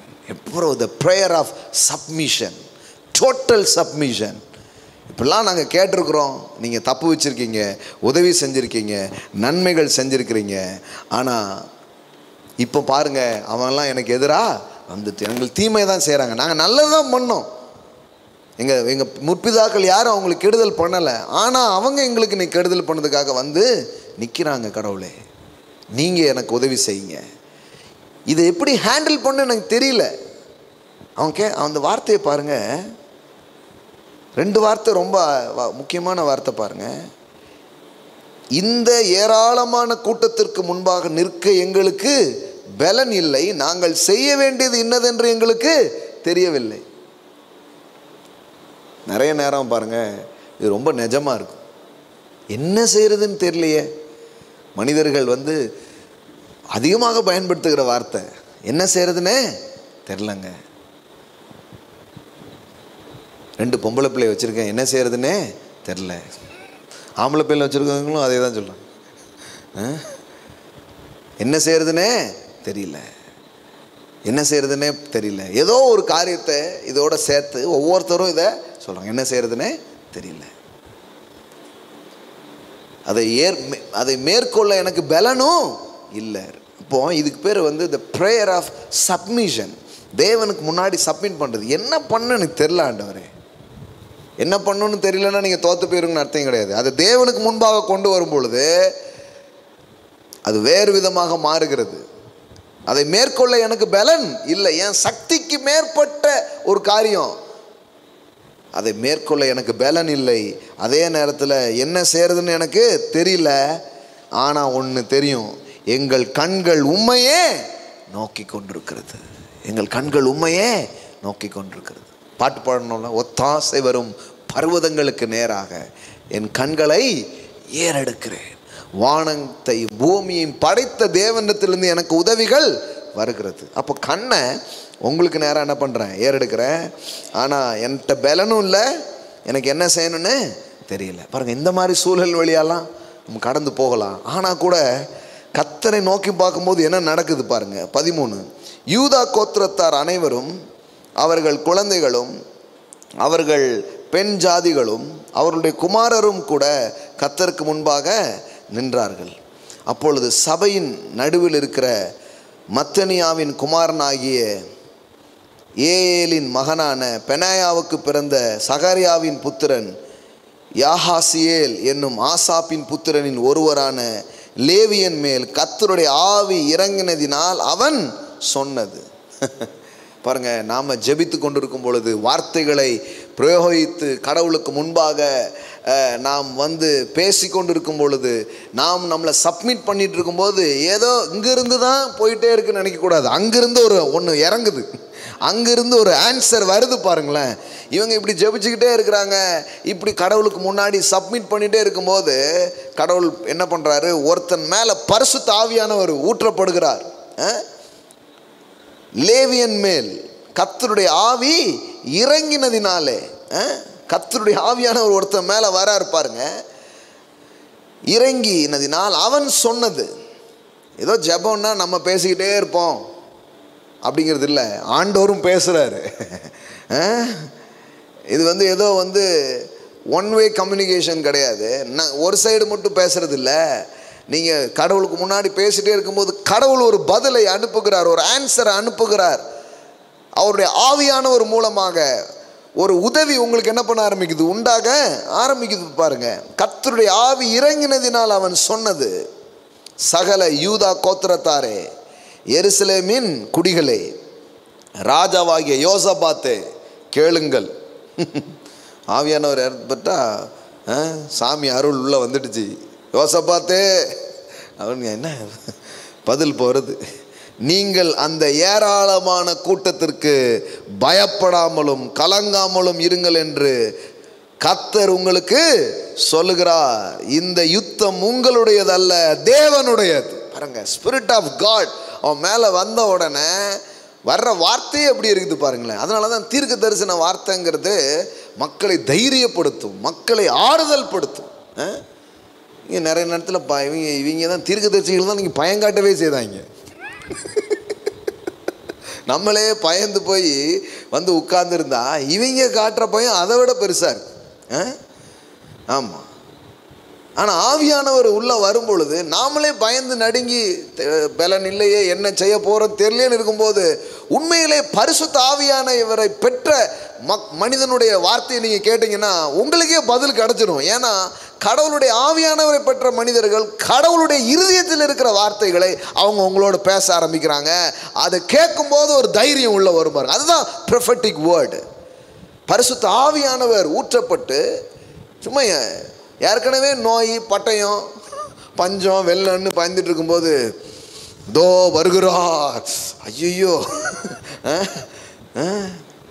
இன்னும் புதுசாக வரப்போகுது இன்னும் அப்படின்னா பாருங்கள், அது தீர்க்க தரிசனமே கிடையாது. அதனால தான் புதிய ஏற்பாட்டில் பவுல் சொல்கிறார், தீர்க்க தரிசனம்னா என்னப்பா கரெக்டாக சொல்லுதுன்னு தெரிஞ்சுக்கோ. தீர்க்க தரிசனம் சொல்கிறவன் என்ன பண்ணுவான்னா, ஜனங்களுக்கு ஆறுதலும் தேறுதலும் வரத்தக்கதாய் அவன் என்ன பண்ணுவான், சொல்லுவான். அதுக்கு தான் ப்ரொஃபெட்டிக் கிஃப்ட். ஒரு தீர்க்க தரிசன வரத்தை உடைய அல்லது தீர்க்க தரிசன ஆவியை உடைய ஒருத்தன் பேசினானா எப்படி இருக்கும், அது ஒரு எடிஃபிகேஷன்ஸ், ஜனங்களுக்கு ஒரு ஆறுதலை, ஒரு நம்பிக்கையை, ஒரு தைரியத்தை அது கொடுக்கக்கூடியதாக அது இருக்கும் பாருங்க. அப்படி தான் ஆவியானவர் ஊற்றப்பட்ட உடனே ஒருத்தன் என்ன பண்ணுறான், எழுந்து நின்று என்ன பண்ணுறான், தீர்க்க தரிசன வார்த்தைகளை பேசுகிறான். என்ன சொல்கிறான், ஏராளமான கூட்டத்திற்கு பயப்படாமலும் கலங்காமலும் இருங்கள். அப்போ பாருங்கள், இன்றைக்கி கூட ஒவ்வொரு நாளும் வார்த்தையை மக்களுக்கு பேசும்போது ஒரே டெஸ்டிமனியும் இதுமா வரும். டெய்லி நான் கேட்பேன், ரொம்ப சந்தோஷமாக இருக்கும். ஞாயிற்றுக்கிழமை பிரசங்கம் பண்ணிட்டு போகும்போது, செவ்வாய்க்கிழமை பேசும்போது, இன்னும் தினமும் வாட்ஸ்அப் யூடியூப் மூலமாக போகும்போது எங்கள் பயம் நீங்கினது, எங்களுக்கு நம்பிக்கை பிறந்தது, கர்த்தருடைய வார்த்தை எங்களுக்கு எப்படி கிரியை செய்யுதுன்னு மக்கள் சொல்லும்போது சந்தோஷமாக இருக்குது பாருங்கள். அப்போது மெய்யாகவே கடவுளுடைய ஆவியும் கடவுளுடைய வார்த்தையும் நம்மக்கிட்ட இருக்கும்போது பயந்துட்டு இருக்கிற மக்களுக்கு தைரியத்தையும், கவலையில் இருக்கிற மக்களுக்கு நம்பிக்கையும் சொல்லக்கூடிய அளவிற்கு ஆவியானவர் நம்மளை எடுத்து பயன்படுத்த ஆரம்பிப்பார். ஏராளமான கூட்டத்திற்கு பயப்படாமலும் கலங்காமலும் இருங்கள் என்று கர்த்தர் உங்களுக்கு சொல்லுகிறார். இந்த யுத்தம் உங்களுடையதல்ல, தேவனுடையது. ஆமென். For the battle is not yours but God's. யுத்தம் உங்களுடையதல்ல, யுத்தம் கர்த்தருடையது. யுத்தம் கர்த்தருடையது. எப்படி இருந்திருக்கும் பாருங்க. நாளைக்கு நீங்கள் அவர்களுக்கு விரோதமாய் போங்கள். பாருங்க, இது இன்னும் முக்கியமான ஒரு காரியம் இருக்கு. தீர்க்க தரிசன ஆவி எப்படி நமக்கு உதவி செய்கிறது, எப்படி ஆவி நாம் ஏறெடுக்கிற காரியங்களுக்கு எப்படி தேவனுடைய பிரசன்னத்திலிருந்து பதில் வருகிறது, எல்லாமே கனெக்ஷனாக இருக்குது பாருங்களேன். பூமியில் பிரச்சனைக்கு பூமிக்குள்ளேயே பிரச்சனையிலே இருக்கிறோங்கிறது இல்லை. ஒவ்வொரு பூலோக பிரச்சனைகளுக்கும் பரலோகம் பதில் செய்கிறது, தேவனுடைய பிரசன்னத்திலிருந்து பதில் வருகிறது. ஆனால் ஒருத்தரும் நோக்கி பார்க்கறது இல்லை, ஒருத்தனும் கேட்கறது இல்லை. அவனுக்கு தெரிஞ்சதே வச்சு அவன் சமாளிக்கணும்னு நினைக்கிறான். அதனால தான் அங்கேயே உட்காந்துருக்கிறான். ஆண்டவரே இந்த நோய்க்கு என்ன தீர்வு, ஆண்டவரே இந்த பஞ்சத்துக்கு என்ன தீர்வு, ஆண்டவரே இப்படிப்பட்ட காரியங்கள் கேடுகள் இருக்கிறதே, இது எப்படி நீக்கலான்னு ஒரு மனுஷன் தேவனை நோக்கி பார்த்தானா, நான் சொல்றேன், இன்றைக்கும் பரிசுத்த ஆவியானவர் உதவிகளையும் ஒத்தாசைகளையும் செய்யக்கூடியவராய் அவர் இருக்கிறார். அப்போ சாதாரணமான ஒரு காரியம் இல்லை. பரலோகத்தோடு நாம் தொடர்புடையவர்களாக இருக்கிறோம். பூலோகமும் பரலோகமும் தொடர்புடையதாக அது இருக்கிறது. இது ஏதோ பூமிக்குரிய பிரச்சனைன்ட்டு நீங்கள் தான் பார்த்துக்கணும் அப்படிங்கிறது கிடையாது. எல்லா பிரச்சனைக்கும் பதில் இருக்குது பாருங்களேன். ஆவியானவர் அதை கொடுக்குறாரு. என்ன சொல்கிறாரு? இந்த யுத்தம் உங்களுடையது அல்ல.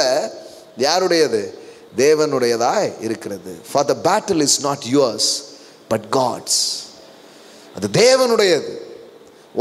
எப்படி இது உங்களுக்கு வந்த பிரச்சனை நீங்கள் தான் பார்த்துக்கணும். என்ன கடவுள் கடவுள்னு கூப்பிடுறீங்க? என் கடவுள் என் கூட வருவார். ஏன்னா என்னால் இதை மேற்கொள்ள முடியலை, என்ன பண்ணும் எனக்கு தெரியலை. அப்போ எனக்காக அவர் இறங்கி யுத்தம் பண்ணுகிறார், என் சார்பில் அவர் வருகிறார்.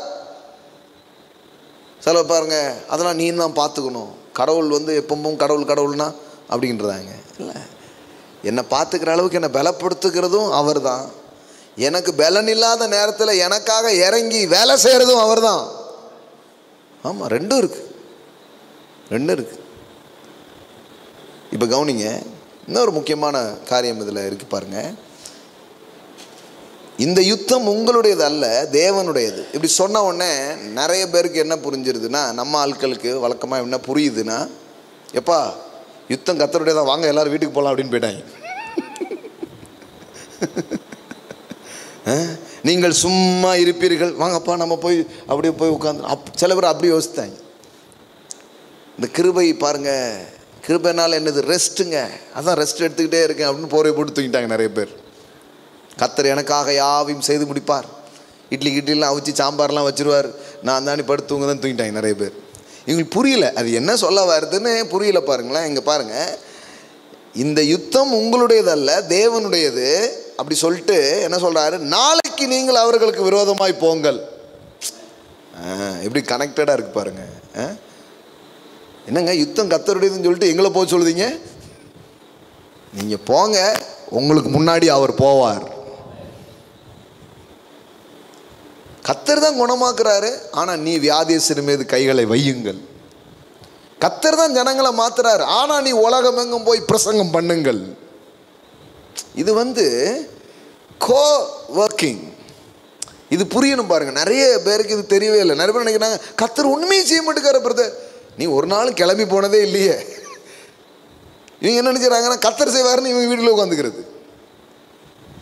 கர்த்தர் ஞானத்தை தருகிறார், ஆனால் நான் புத்தகத்தை திறந்து படிக்கணும். ஆமென். கர்த்தர் ஆசீர்வதித்து என்னுடைய விதையெல்லாம், ஈசாக்கு விதைத்தான், கர்த்தர் அவனை ஆசீர்வதித்ததினால் அந்த வருஷத்தில் 100 மடங்கு பலன் அடைந்தான். அப்போ நான் நட்டேன், அப்போல்லோ நீர் பாய்ச்சினான், விளைய செய்கிறதோ.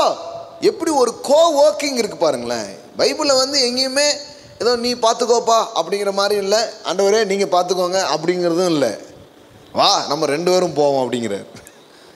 அதனால தான் பால் இப்படி ஒரு வார்த்தையை பயன்படுத்துகிறார். என்ன வார்த்தைனா, we are a co-laborer, we are co-working with God. நாங்கள் தேவனுக்கு உடன் வேலையாட்கள். தமிழ் எப்படி வருது? தேவனுக்கு உடன் வேலை. அது என்ன தேவனுக்கு உடன் வேலையாட்கள்? co-laboring, co-laborer. கடவுளும் நானும் ஒரே ஃபேக்ட்ரியில் தான் வேலை பார்க்குறோம். ஆமாம், நானும் அவரும் ஒன்றா தான் இருக்கிறோம் பாருங்க. எங்கேயுமே அதனால தான் நிறைய பேர் பாருங்க யுத்தம் பண்ணுவார் பிரதர், ஒரு யுத்தமும் நடந்த மாதிரியே தெரில, ஒரு சாதனையும் வாழ்க்கையில் வந்ததே இல்லை. எனக்கு மட்டும் ஏன் நடக்க மாட்டேங்குங்க? ஏன்னா பாருங்க, யுத்தம் பண்ணுவீர்கள்ன்ட்டு காலையில் கிளம்பி எல்லாம் ரெடியாக இருங்க, யுத்தத்துக்கு போகணும் அப்படிங்க. இன்னும் கர்த்தர் யுத்தம் பண்ணுவாருன்னு சொன்னீங்க, கர்த்தர் தேவையை சந்திப்பாருன்னு சொன்னீங்க, என்ன வேலைக்கு போய் சொல்லுதீங்க? கர்த்தரும் தேவையை சந்திப்பார். அப்பா வாங்க வீட்டில் போய் படுத்துக்குவோம் அப்படின்னா அப்போ உனக்கு விளங்கலன்னு அர்த்தம். வேலை செய்ய மனதில்லாதவன் சாப்பிடாமலும் இருக்க கடவன் அப்படியும் பைபிளில் இருக்கு தெளிவா. வேலை இல்லாதவன் சொல்லலை, வேலை செய்ய மனதில்லாதவன். வேலை இல்லாட்டா கூட வேலைக்கு போகணுமே, ஒரு வேலை கிடச்சா அப்படி யோசித்தீங்கன்னா நீங்கள் சாப்பிடலாம். இன்றைக்கி இல்லைன்னா நாளைக்கு வேலை கிடச்சிரும். ஆனால் வேலை செய்ய மனசே இல்லைன்னா சோத்தில் கை வைக்காத அப்படின்னு இருக்கு. கரெக்டாக கண்டுபிடிச்சி போட்டாங்க பாருங்க. ஒருவன் வேலை செய்ய வேலை இல்லாதிருந்தால் அல்ல, வேலை செய்ய மனது இல்லாதிருந்தால் அவன் சாப்பிடவும் கூடாது என்று நாங்கள் உங்களிடத்தில் இருந்தபோது கட்டளையிட்டோமே. பாருங்க, வேதவசனம் ரொம்ப அருமையான காரியங்களை நமக்கு சொல்லித்தருது. அப்போ இந்த யுத்தம் உங்களுடையதல்ல, தேவனுடையது. நாங்கள் தேவனுடையது. நாளைக்கு நீங்கள் அவர்களுக்கு விரோதமாய் போங்கள். என்னங்க எங்களை போங்கள்ங்கிறீங்க? இயேசு சொல்றாரு மத்தேயு 28 பார்த்தீங்கன்னா, இதோ வானத்திலும் பூமியிலும் சகல அதிகாரமும் எனக்கு கொடுக்கப்பட்டிருக்கிறது அப்படி சொல்லிட்டு, ஆகையால் நீங்கள் புறப்பட்டு போய். என்ன சார் அதிகாரம் உங்களுக்கு கொடுக்கப்பட்டிருக்குன்னு சொல்றீங்க, எங்களை புறப்பட்டு போக சொல்றீங்க?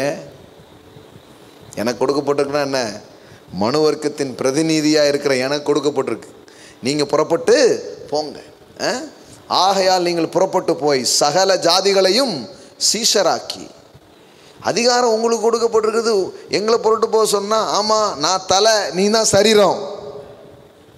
நீ கை வச்சா நான் கை வச்ச மாதிரி, நீ பேசினா நான் பேசின மாதிரி, நீ போ. அப்படிதான் அனுப்புறார். சீஷராக்கி பிதா குமாரன் பரிசுத்த ஆவி நாமத்தினால் அவர்களுக்கு ஞான ஸ்நானம் கொடுத்து, நான் உங்களுக்கு கட்டளையிட்ட யாவையும் அவர்கள் கை கொள்ளும்படி அவர்களுக்கு உபதேசம் பண்ணுங்கள். இதோ உலகத்தின் முடிவு பரியந்தம் சகல நாட்களிலும் நான் உங்களுடனே கூட இருக்கிறேன் என்றார். ஆமேன். இது மேத்யூவில் எப்படி இருக்குது பாருங்க. மார்க்கில் பாருங்க, இதே லாஸ்ட் சாப்டர் எப்படி வருது பாருங்க. மார்க்கில் கடைசி சாப்டர் போடுங்க. இன்னும் அது சிறப்பாக இருக்குது பாருங்க. 19 பாருங்க. இவ்விதமாய் கர்த்தர், அதாவது 16வது அதிகாரம் 19. இவ்விதமாய் கர்த்தர் அவர்களுடனே பேசின பின்பு, அதாவது இது எல்லாத்தையும் சொன்னார், புறப்பட்டு போங்க எல்லாம் செய்யுங்க. பேசின பின்பு பரலோகத்துக்கு எடுத்துக்கொள்ளப்பட்டு தேவனுடைய வலது பரிசத்தில் உட்கார்ந்தார். அவர்கள் புறப்பட்டு போய், எல்லாம் சொல்லாம அவர்கள் புறப்பட்டு போய், இதுதான் ரொம்ப முக்கியம். புறப்பட்டு போய் எங்கும் பிரசங்கம் பண்ணினார்கள். கர்த்தர் அவர்களுடனே கூட கிரியையை நடப்பித்து அவர்களால் நடந்த அடையாளங்களினால் வசனத்தை உறுதிப்படுத்தினார். ஆமென். எல்லாத்தையும் செஞ்சு முடிச்சாரு. பரலோகத்தில் போய் உட்கார்ந்தாரு. முதல்ல சொல்லிட்டாரு, நீங்கள் போங்க அப்படின்ட்டாரு. உட்கார்ந்தாருன்னா அங்கேயே உட்காந்துட்டார் அப்படிங்கிறது இல்லை, முடிஞ்சிச்சு, உட்கார்ந்துருக்கிறாரு. இப்போ நம்ம புறப்பட்டு போகும்போது அவரும் வர்றாரு. நான் பிரசங்கம் பண்ணும்போது அவரும் பேசுகிறாரு. நான் வியாதியசு மேலே கை வைக்கும்போது அவரும் கிரியை செய்கிறார். எப்படி வேதவசனம் சொல்லுது பாருங்க. அவர்கள் புறப்பட்டு போய் எங்கும் பிரசங்கம் பண்ணினார்கள். கர்த்தர் அவர்களுடனே கூட, எல்லாம் சொல்லுங்க, அவர்களுடனே கூட. இதுதான் ரொம்ப முக்கியம். அவர்களுடனே கூட, தனியால் அவர்களுடனே கூட கிரியை நடப்பித்து. அப்படின்னா அந்த அந்த அந்த அந்த கோ லேபரிங் இருக்கா, அவர்களுடனே கூட கிரியை நடப்பித்து அவர்களால் நடந்த அடையாளங்களினாலே வசனத்தை உறுதிப்படுத்தினார். ஆமேன். என்ன வருது? and they went out and preached everywhere. என்ன போட்டிருக்கு? all the Lord was working with them and confirming the word by the signs and followed. என்ன போட்டிருக்கு? the Lord was working with them. அவர்களோடு கூட அவரும் என்ன பண்ணாராம்? கிரியையை நடப்பித்து அவர்களால் நடந்த அற்புதங்களாலும் அடையாளங்களினாலும் தேவனுடைய வார்த்தையை அவர் என்ன பண்ணார்? உறுதிப்படுத்தினார். ஆமென். என்ன அற்புதமாக இருக்குது பாருங்க. அப்போ யுத்தம் அங்கே வந்துடலாம். யுத்தம் உங்களுடையது அல்ல, தேவனுடையது அப்படின்னு சொன்னால் என்ன அர்த்தம்னு இப்போ புரியுதுன்னு நினைக்கிறேன். நீங்கள் சும்மா இருப்பீர்கள் அப்படின்னா என்னன்னு புரியுதுன்னு அர்த்தம். அப்படின்னா என்ன? பதறிட்டு இருக்காத, இளைப்பாறுதலோடு வேலை செய்யன்னு அர்த்தம். நீங்கள் சும்மா இருப்பீர்கள்னா சும்மா இருப்பீங்கன்னு அர்த்தம் இல்லை. சும்மா இருப்பீங்கன்னா பதறாத, தைரியமாக போய் செய், நான் பார்த்துக்கிறேன் அப்படிங்கிறார். நான் உன் கூட தான் இருப்பேன், ஒன்றும் தோற்று போக மாட்டேன், தைரியமாக இரு. அதுதான் அர்த்தம். என்ன சொல்கிறாரு? நாளைக்கு நீங்கள் அவர்களுக்கு விரோதமாய் போங்கள். இதோ அவர்கள் சீஸ் என்னும் மேட்டு வழியாய் வருகிறார்களா. ஸ்டாட்டிஸ்டிக்ஸ் எல்லாம் சொல்லித்தரார். எப்படி யுத்தம் பண்ணணும் சொல்லித்தரார். எப்படி தொழில் பண்ணணும், எப்படி ஜெயிக்கணும், எப்படி முன்னேறணும், எல்லாத்தையுமே கர்த்தர் பேசுகிறார் பாருங்களேன். அவர்கள் சீஸ் என்னும் மேட்டு வழியாய் வருகிறார்கள். நீங்கள் அவர்களை எருவேல் வனாந்தரத்திற்கு எதிராக பள்ளத்தாக்கின் கடையாந்தரத்திலே கண்டு சந்திப்பீர்கள். இந்த யுத்தத்தை பண்ணுகிறவர்கள் நீங்கள் அல்ல, யூதா மனுஷரே, எருசலேம் ஜனங்களே, நீங்கள் தரித்து நின்று கர்த்தர் உங்களுக்கு செய்யும் ரட்சிப்பை பாருங்கள். வாங்க, வந்து நில்லுங்க, கர்த்தர் உங்களுக்காக செய்கிறத நீங்க பார்ப்பீங்க. ரட்சிப்பை பாருங்கள், பயப்படாமலும் கலங்காமலும் இருங்கள். நாளைக்கு அவர்களுக்கு எதிராக புறப்படுங்கள், கர்த்தர் உங்களோடு இருக்கிறார் என்றான். அப்பொழுது யோசபாத் தரை மட்டும் முகம் குனிந்தான். பாருங்க, ஒரு ராஜா அப்படியே சாஷ்டாங்கமாக குனிந்தான். சகல யூதா கோத்திரத்தாரும் எருசலேமின் குடிகளும் கர்த்தரை பணிந்து கொள்ள கர்த்தருக்கு முன்பாக தாழ விழுந்தார்கள். தலைவன் வந்து இப்படி இருக்கும்போது மக்களும் அதே மாதிரி பண்ணுறாங்க. அப்படியே அந்த இம்பேக்ட் வேலை செய்து பாருங்களேன். அந்த இம்பேக்ட் வேலை செய்து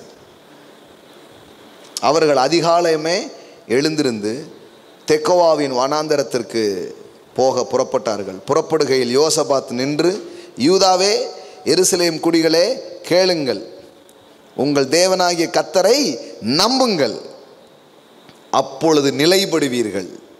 அவருடைய தீர்க்கதரிசிகளை நம்புங்கள், அப்பொழுது சித்தி பெறுவீர்கள் என்றான். ரகசியத்தை கண்டுபிடிச்சிட்டான். என்னது, என்ன ரகசியம்? அவர் சொல்றாரு பாருங்க, believe and trust in the Lord your God and you will be established secure. Believe and trust in his prophet and succeed. அதாவது எஸ்டாப்ளிஷ் ஆகணுமா, கர்த்தரை நம்பு. சக்சீட் ஆகணுமா, அவருடைய வார்த்தைகளை நம்பு. கர்த்தரை நம்பு, கர்த்தருடைய தீர்க்கதரிசிகளின் வார்த்தைகளை நம்பு. அப்போ சித்தி பெறுவீர்கள், வெற்றி பெறுவீர்கள் அப்படின்னு என்ன பண்றாரு, சொல்றார். பின்பு அவன் ஜனத்தோட ஆலோசனை பண்ணி பரிசுத்தம் உள்ள மகத்துவம் உள்ளவரை துதிக்கவும் ஆயுதம் அணிந்தவர்களுக்கு முன்பாக நடந்து போய் கர்த்தரை துதியுங்கள், அவர் கிருபை என்றும் உள்ளதென்று கர்த்தரை பாடவும் பாடகரை நிறுத்தினான். இது ரொம்ப ஆச்சரியமா இருக்குது. இந்த யுத்தம் கொஞ்சம் வேற மாதிரி நடக்குது, இந்த ஃபைட்டு கொஞ்சம் வேற மாதிரி நடக்குது. இது என்னன்னா, இது பாருங்க, கர்த்தரை உயர்த்தி கர்த்தரை பாட, கர்த்தரை துதிக்க, அவருடைய கிருபையை பாட நிறுத்துறான். வழக்கமாக பாம் போடுறவங்கள தான் நிறுத்தணும், ஆனால் இவன் என்னென்னா பாடுறவங்கள நிறுத்துறான். பாட்டுக்கு என்ன அப்படி ஒரு வலிமை, கர்த்தரை உயர்த்துறதுல என்ன ஒரு வலிமை அங்கே பாருங்க. அவர்கள் பாடி துதி செய்ய தொடங்கின போது யூதாவுக்கு விரோதமாய் வந்து பதிவிருந்த அம்மோன் புத்திரரையும் மோவாபியரையும் சேயீர் மலை தேசத்தாரையும் ஒருவருக்கு விரோதமாக ஒருவரை கர்த்தர் எழும்ப பண்ணினதினால் அவர்கள் வெட்டுண்டு விழுந்தார்கள். பாருங்க, ரெண்டு கூட்ட மக்கள் இவங்களுக்கு கூட சண்டை போட வந்திருக்கிறாங்க. இவங்கெல்லாம் சேர்ந்து இவங்களை அழிக்கணும்னு வந்து நிற்கிறாங்க. பார்த்தா ஒருத்தர் சண்டை போட்டுட்ருக்காங்க. ஏன்னா சின்னதானே, யார்கிட்ட என் காலம் மிச்சது, நீ தானே மிச்சன் பார்த்தா, என் காலம் மேலே என்ன கை வைக்க, கடைசியில் பார்த்தா இவங்களுக்குள்ளே என்ன ஆகுது, பெரிய ஃபைட் நடக்குது. எப்படி எனில், அம்மோன் புத்திரரும் மோவாபியரும் சேயீர் மலை தேச குடிகளை சங்கரிக்கவும் அழிக்கவும் அவர்களுக்கு விரோதமாய் எழும்பினார்கள். சேயீர் குடிகளை அழித்து தீர்ந்தபோது தாங்களும் தங்களில் ஒருவரை ஒருவர் அழிக்கத்தக்க விதமாய் கை கலந்தார்கள். யூதா மனுஷர் வனாந்தரத்தில் உள்ள சாம கூட்டண்டையில் வந்து அந்த ஏராளமான கூட்டம் இருக்கும் திக்கை நோக்குகிற போது இதோ அவர்கள் தரையில் விழுந்து கிடக்கிற பிரேதங்களாக கண்டார்கள், ஒருவரும் தப்பவில்லை. பாருங்க, இவங்க ஒன்றுமே பண்ணல, இவங்க எல்லாம் போயிட்டு இது பண்ணி போய் நிற்கிறாங்க. கர்த்தர் அவர்களுக்காக யுத்தம் பண்ண ஆரம்பிக்கிறார். ஆமென். அப்படின்னா என்னன்னா, ரொம்ப பெரிய காரியங்கள் சுலபமாக உங்களுக்கு நடக்க ஆரம்பிக்கும். அதை தான் வேதவசனம் சொல்லுது, எளிதாய் ஜெயிப்பீர்கள். இவங்க ஒன்றும் பெருசாக வெட்டி முறியல, இவங்க ஏதோ அது இதையும் பெருசாக பண்ணல. ஆனாலும் ஆண்டவர் சொன்னாரன்ட்டு போய் நிற்கிறாங்க. போனால் இது பாருங்கள், இந்த ஃபைட்டே வேற மாதிரி இருக்குது. இவங்க பெரிய மாம்ச முயற்சிகள்லாம் ஒன்றும் பெருசாக பண்ணல, பாட்டு மட்டும் பாடிட்டு இருந்திருக்காங்க. கர்த்தர் நல்லவர்னு தூச்சிட்டே இருந்திருக்கிறாங்க. தேவன் அவர்களுக்காக அங்கே ஒரு கிரியையை அவர் செய்கிறார். அப்புறம் எதுக்கு இவங்களை கிளம்பி போக சொன்னார்னா, இன்னொரு முக்கியமான காரணம் இருக்குது பாருங்க, கடகடன் வாசிக்கிறேன். 25. யோசபாத்தும் அவனுடைய ஜனங்களும் அவர்கள் உடைமைகளை கொள்ளையிட வந்தபோது அவர்கள் கண்ட ஏராளமான பொருட்களும் பிரேதங்களிலிருந்து உரிந்து போட்ட ஆடை ஆபரணங்களும் தாங்கள் எடுத்துக்கொண்டு போகக்கூடாது இருந்தது.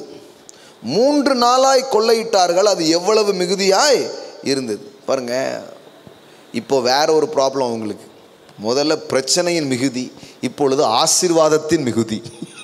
முதல்ல வந்த பிரச்சனையை ஹேண்டில் பண்ண முடியல, இப்போ வந்த ஆசீர்வாதத்தை தூக்கி சுமக்க முடியல. எங்கிருந்து எங்கே மாறுது பாருங்க வாழ்க்கை. எங்கிருந்து வாழ்க்கை எங்கே டேன் ஆகுது பாருங்க. 3 நாளாய் கொள்ளையிட்டார்கள். அது அவ்வளவு மிகுதியாய் இருந்தது. யோசிச்சு பாருங்க, எடுக்கிறதுக்கே 3 நாள்னா எண்ணுறதுக்கு எத்தனை நாள் ஆகும்? அவ்வளோ இராணுவ வீரர்களும் அவ்வளோ படை வீரர்களும் அந்த அவங்க கொண்டு வந்த வெள்ளி உடைமை பொன்னுடைமை எல்லாத்தையும் சில நேரத்தில் பாருங்கள், ஊருக்கு கொள்ளையடிச்சிட்டு வந்து இவங்கிட்ட சண்டை போட்டு அம்புட்டியும் கொடுத்துட்டு போயிடுவாங்க. அந்த மாதிரி தான் நடக்கும். நல்லா கலெக்ஷன் பண்ணிட்டீங்களா, சரி வாங்க இப்போ அடுத்தால இஸ்ரேவேல் கூட சண்டை போட்டு இப்போ கொடுத்துட்டு போயிரு அப்படின்றாங்க. அந்த மாதிரி தான் நடக்கும். எல்லாம் இவங்கெல்லாம் கலெக்ஷன் ஏஜென்ட் மாதிரி மொத்தமாக கலெக்ட் பண்ணி கொடுத்துட்டு போயிடுறாங்க. இதில் ஒரு முக்கியமான விஷயம் இருக்குது பாருங்கள். இது ஒரு ஸ்டைல். இதை நீங்கள் பைபிள் ஃபுல்லாக படிக்கலாம். நீங்கள் பிரச்சனையில் இருந்தீங்கன்னா கடவுள் உங்கள் பிரச்சனைக்கு மட்டும் தீர்வு செய்ய மாட்டார். பாருங்க, வசனமே உங்களுக்கு சொல்கிறேன் பாருங்க. ஆபத்து நாட்களில் என்னை நோக்கி கூப்பிடு, ஆபத்து நாட்களில் என்னை நோக்கி கூப்பிடு, நான் உனக்கு மறு உத்தரவு கொடுப்பேன். ஆபத்திலே நானே அவனோடு இருந்து அவனை தப்புவித்து அவனை கனப்படுத்துவேன். இப்போ ஆபத்தில் இருந்தால் தப்புவிக்கிறது மட்டும்தானே, எப்பா எப்படியோ தப்பிச்சிட்டேன் அப்படின்ட்டு விடுதலை மட்டும்தானே? இல்லை, கர்த்தர் வெறும் விடுதலையை கொடுத்தாருன்னு பைபிளில் எங்கேயுமே இல்லை பாருங்க. கர்த்தர் உங்கள் பிரச்சனைக்கு பதிலளிக்கும் போது பிரச்சனை மட்டும் தீராது, அந்த நேரத்தில் நீங்கள் எதிர்பாராத ஆசீர்வாதங்கள் உங்கள் வாழ்க்கையில் வர ஆரம்பிக்கும். வெறும் விடுதலையை மட்டும் கர்த்தர் தந்தாருன்னு எங்கேயுமே பைபிள் இல்லைங்க.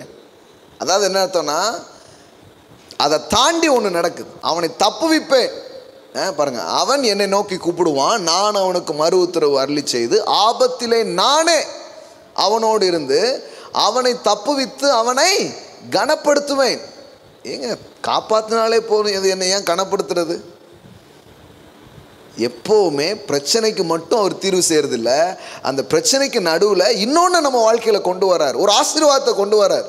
நீங்கள் பைபிள் ஃபுல்லாக கடவுள் காப்பாற்றின சம்பவத்தை நான் இப்போ சொல்கிறேன், நீங்கள் வாசித்து பாருங்கள். இப்போ நெருப்பில் தூக்கி போடுறாங்க, நெருப்புலேருந்து காப்பாற்றினார், சரி நெருப்பு முடிஞ்சு, அப்படி முடிஞ்சா இல்லை, அவர்களை தூக்கி மேலே வைக்கிறான். நெருப்புக்கு பின் பெரிய பொறுப்பு. சிங்கக்கவியில் போடுறாங்க, உடனே காப்பாற்றினா, அப்படி கிடையாது. அதுக்கப்புறம் ஒரு பெரிய இது, சிறையில் தூக்கி போட்டான் யோசேப்பை கடவுள் காப்பாற்று. சிறையிலிருந்து வெளியே வருது இல்லை, போய் சிங்காசனத்தில் உட்கார்றது. எகிப்திலிருந்து விடுதலை ஆக்கினார், அப்படி இருக்காது. எகிப்திலிருந்து வெளியே வரும்போது பொன்னோடு வெள்ளியோடு. அப்போ வெறும் விடுதலைங்கிறது கடவுள்கிட்ட கிடையாதுங்க. அவர் எப்போதெல்லாம் விடுவித்திருக்கிறாரோ அப்பொழுது பொன்னோடும் பொருளோடும் ஆசீர்வாதத்தோடும் தான் அந்த விடுதலை வந்திருக்கிறது. அதனால தான் கல்வாரி சிலுவையில் கிறிஸ்து மரித்தது வெறும் பாவத்திலிருந்து விடுதலை என்பதற்காக அல்ல. அது சாபத்திலிருந்து விடுவிக்கிறது, நோயிலிருந்து விடுவிக்கிறது, தரித்திரத்திலிருந்து விடுவிக்கிறது. வெறும் ரட்சிப்புங்கிற இந்த விடுதலை மட்டும் அவர் தராமல், அவருடைய விடுதலை என்பது டோட்டல் விஷயமா அது இருக்குது. முழுமையான ஆசீர்வாதங்களை அது சுமந்து வருகிறது. ஆமென். இப்போ இந்த இவங்ககிட்ட இருந்து காப்பாற்றினாலே போதும். எப்போ சில பேர் சொல்லுவாங்க, ஏதோ பொழைச்சேன், அதுவே பெரிய விஷயம். இல்லைங்க, வெறும் பொழைச்சேங்கிற மாதிரி நீங்கள் இருக்க மாட்டீங்க. உங்கள் களஞ்சியத்தை நிரப்புவார், உங்கள் வாழ்க்கையை அவர் நிரப்புவார். அப்போ அங்கே பாருங்கள், அப்படி தான் நடந்திருக்கு. நீங்கள் எங்கெல்லாம் நான் சொல்கிற இந்த பாயிண்டை வச்சு நீங்கள் யோசித்து பாருங்கள். எங்கெல்லாம் ஆண்டவர் காப்பாற்றினார்னு மட்டும் இருக்காது. ஒரு பெண் வியாதியோடு வரா, இயேசுவின் வஸ்திரத்தை தொட்டு சுகமாகறா. இயேசு அவரை பார்த்து சொல்கிறாரு, உன் வேதனை நீங்கி சுகமாயிரு. உன் வேதனை நீங்கிறது மட்டும் இல்லை, என்ன சொல்கிறாரு, சுகமாயிரு, சமாதானத்தோட போ. அப்படின்னா அது பெரிய ஒரு வார்த்தை பாருங்க. அது என்ன, வியாதி போச்சு போதாதா, சமாதானத்தோடு போ. அப்படின்னா என்னன்னா, சமாதானங்கிறது பெரிய ஒரு வார்த்தை. உன் வாழ்க்கை எல்லாம் முழுமையாக இருப்பதாக அப்படின்னு அர்த்தம்.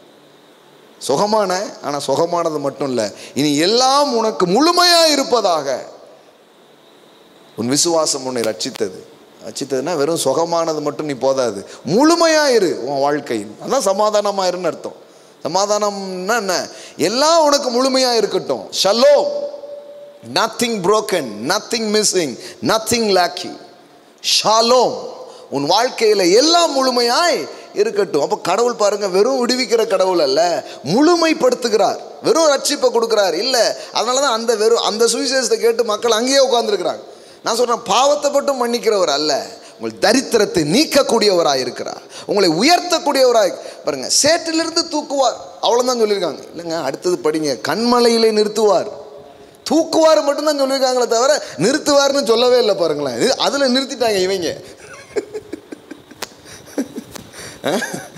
சேற்றிலிருந்து தூக்குவாருன்னு அங்கே நிறுத்திட்டாங்க. இல்லைங்க, சேற்றிலிருந்து தூக்கி எங்க என்ன பண்ணுறாரு? அங்கே நிறுத்துங்க பிரசங்கத்தை. சேற்றிலிருந்து தூக்கணும் அப்படியே நான் பொடி குடி எல்லாம் விட்டுட்டேன். சரி, அப்புறம் ஏதாவது பிடிச்சிங்களா? எதுவும் விட்டது மட்டும்தான் இருக்குது. இயேசு கிறிஸ்துக்கு வந்த பிறகு இதெல்லாம் நான் விட்டு விட்டேன். எதையாவது பிடிச்சிங்களா வாழ்க்கையில்? வெறும் விட்டது மட்டும்தான் இருக்குது தவிர ஒன்றும் பிடிக்கவே இல்லையே. இவர் வெறும் ஏதோ விட்ட கதையை மட்டும் இல்லை, சிலதை பிடிப்பீங்க. சேற்றிலிருந்து தூக்குகிறார், கண்மலையிலே நிறுத்துங்க. முழுமையாக பேசுவோம் சுவிசேஷத்தை. ஃபுல் காஸ்பல் என்ன? இதுதான் முழுமை. என்ன பாருங்க, பயங்கரமான குழியில் உளையான சேற்றிலும் இருந்து என்னை தூக்கி எடுத்து என் கால்களை, சேத்துல கிடக்கிறேன், என்னை தூக்கி ரோட்டில் விட்டாலே போதாதா? இல்லை, அது ரோட்டில் விடுறதுங்கிறது மனுஷன் தூக்குனா ரோட்டில் விட்டுருவோம். ஆனால் நான் உன்னை தூக்குனேன்னா அங்கன்னு இல்லை, அங்கேருந்து தூக்கி உயரமான இடத்துல உன்னை நான் உட்கார வைப்பேன். தேவனுடைய செயல் அவ்வளோ பெருசுங்க. அவர் செஞ்சு அப்படி தான் செய்வார். ஏதோ மன்னிச்சு ஏற்றுக்கிட்டா போதாதா? இல்லை, மறுபடியும் சொத்தெல்லாம் திருப்பி கொடு அவனுக்கு.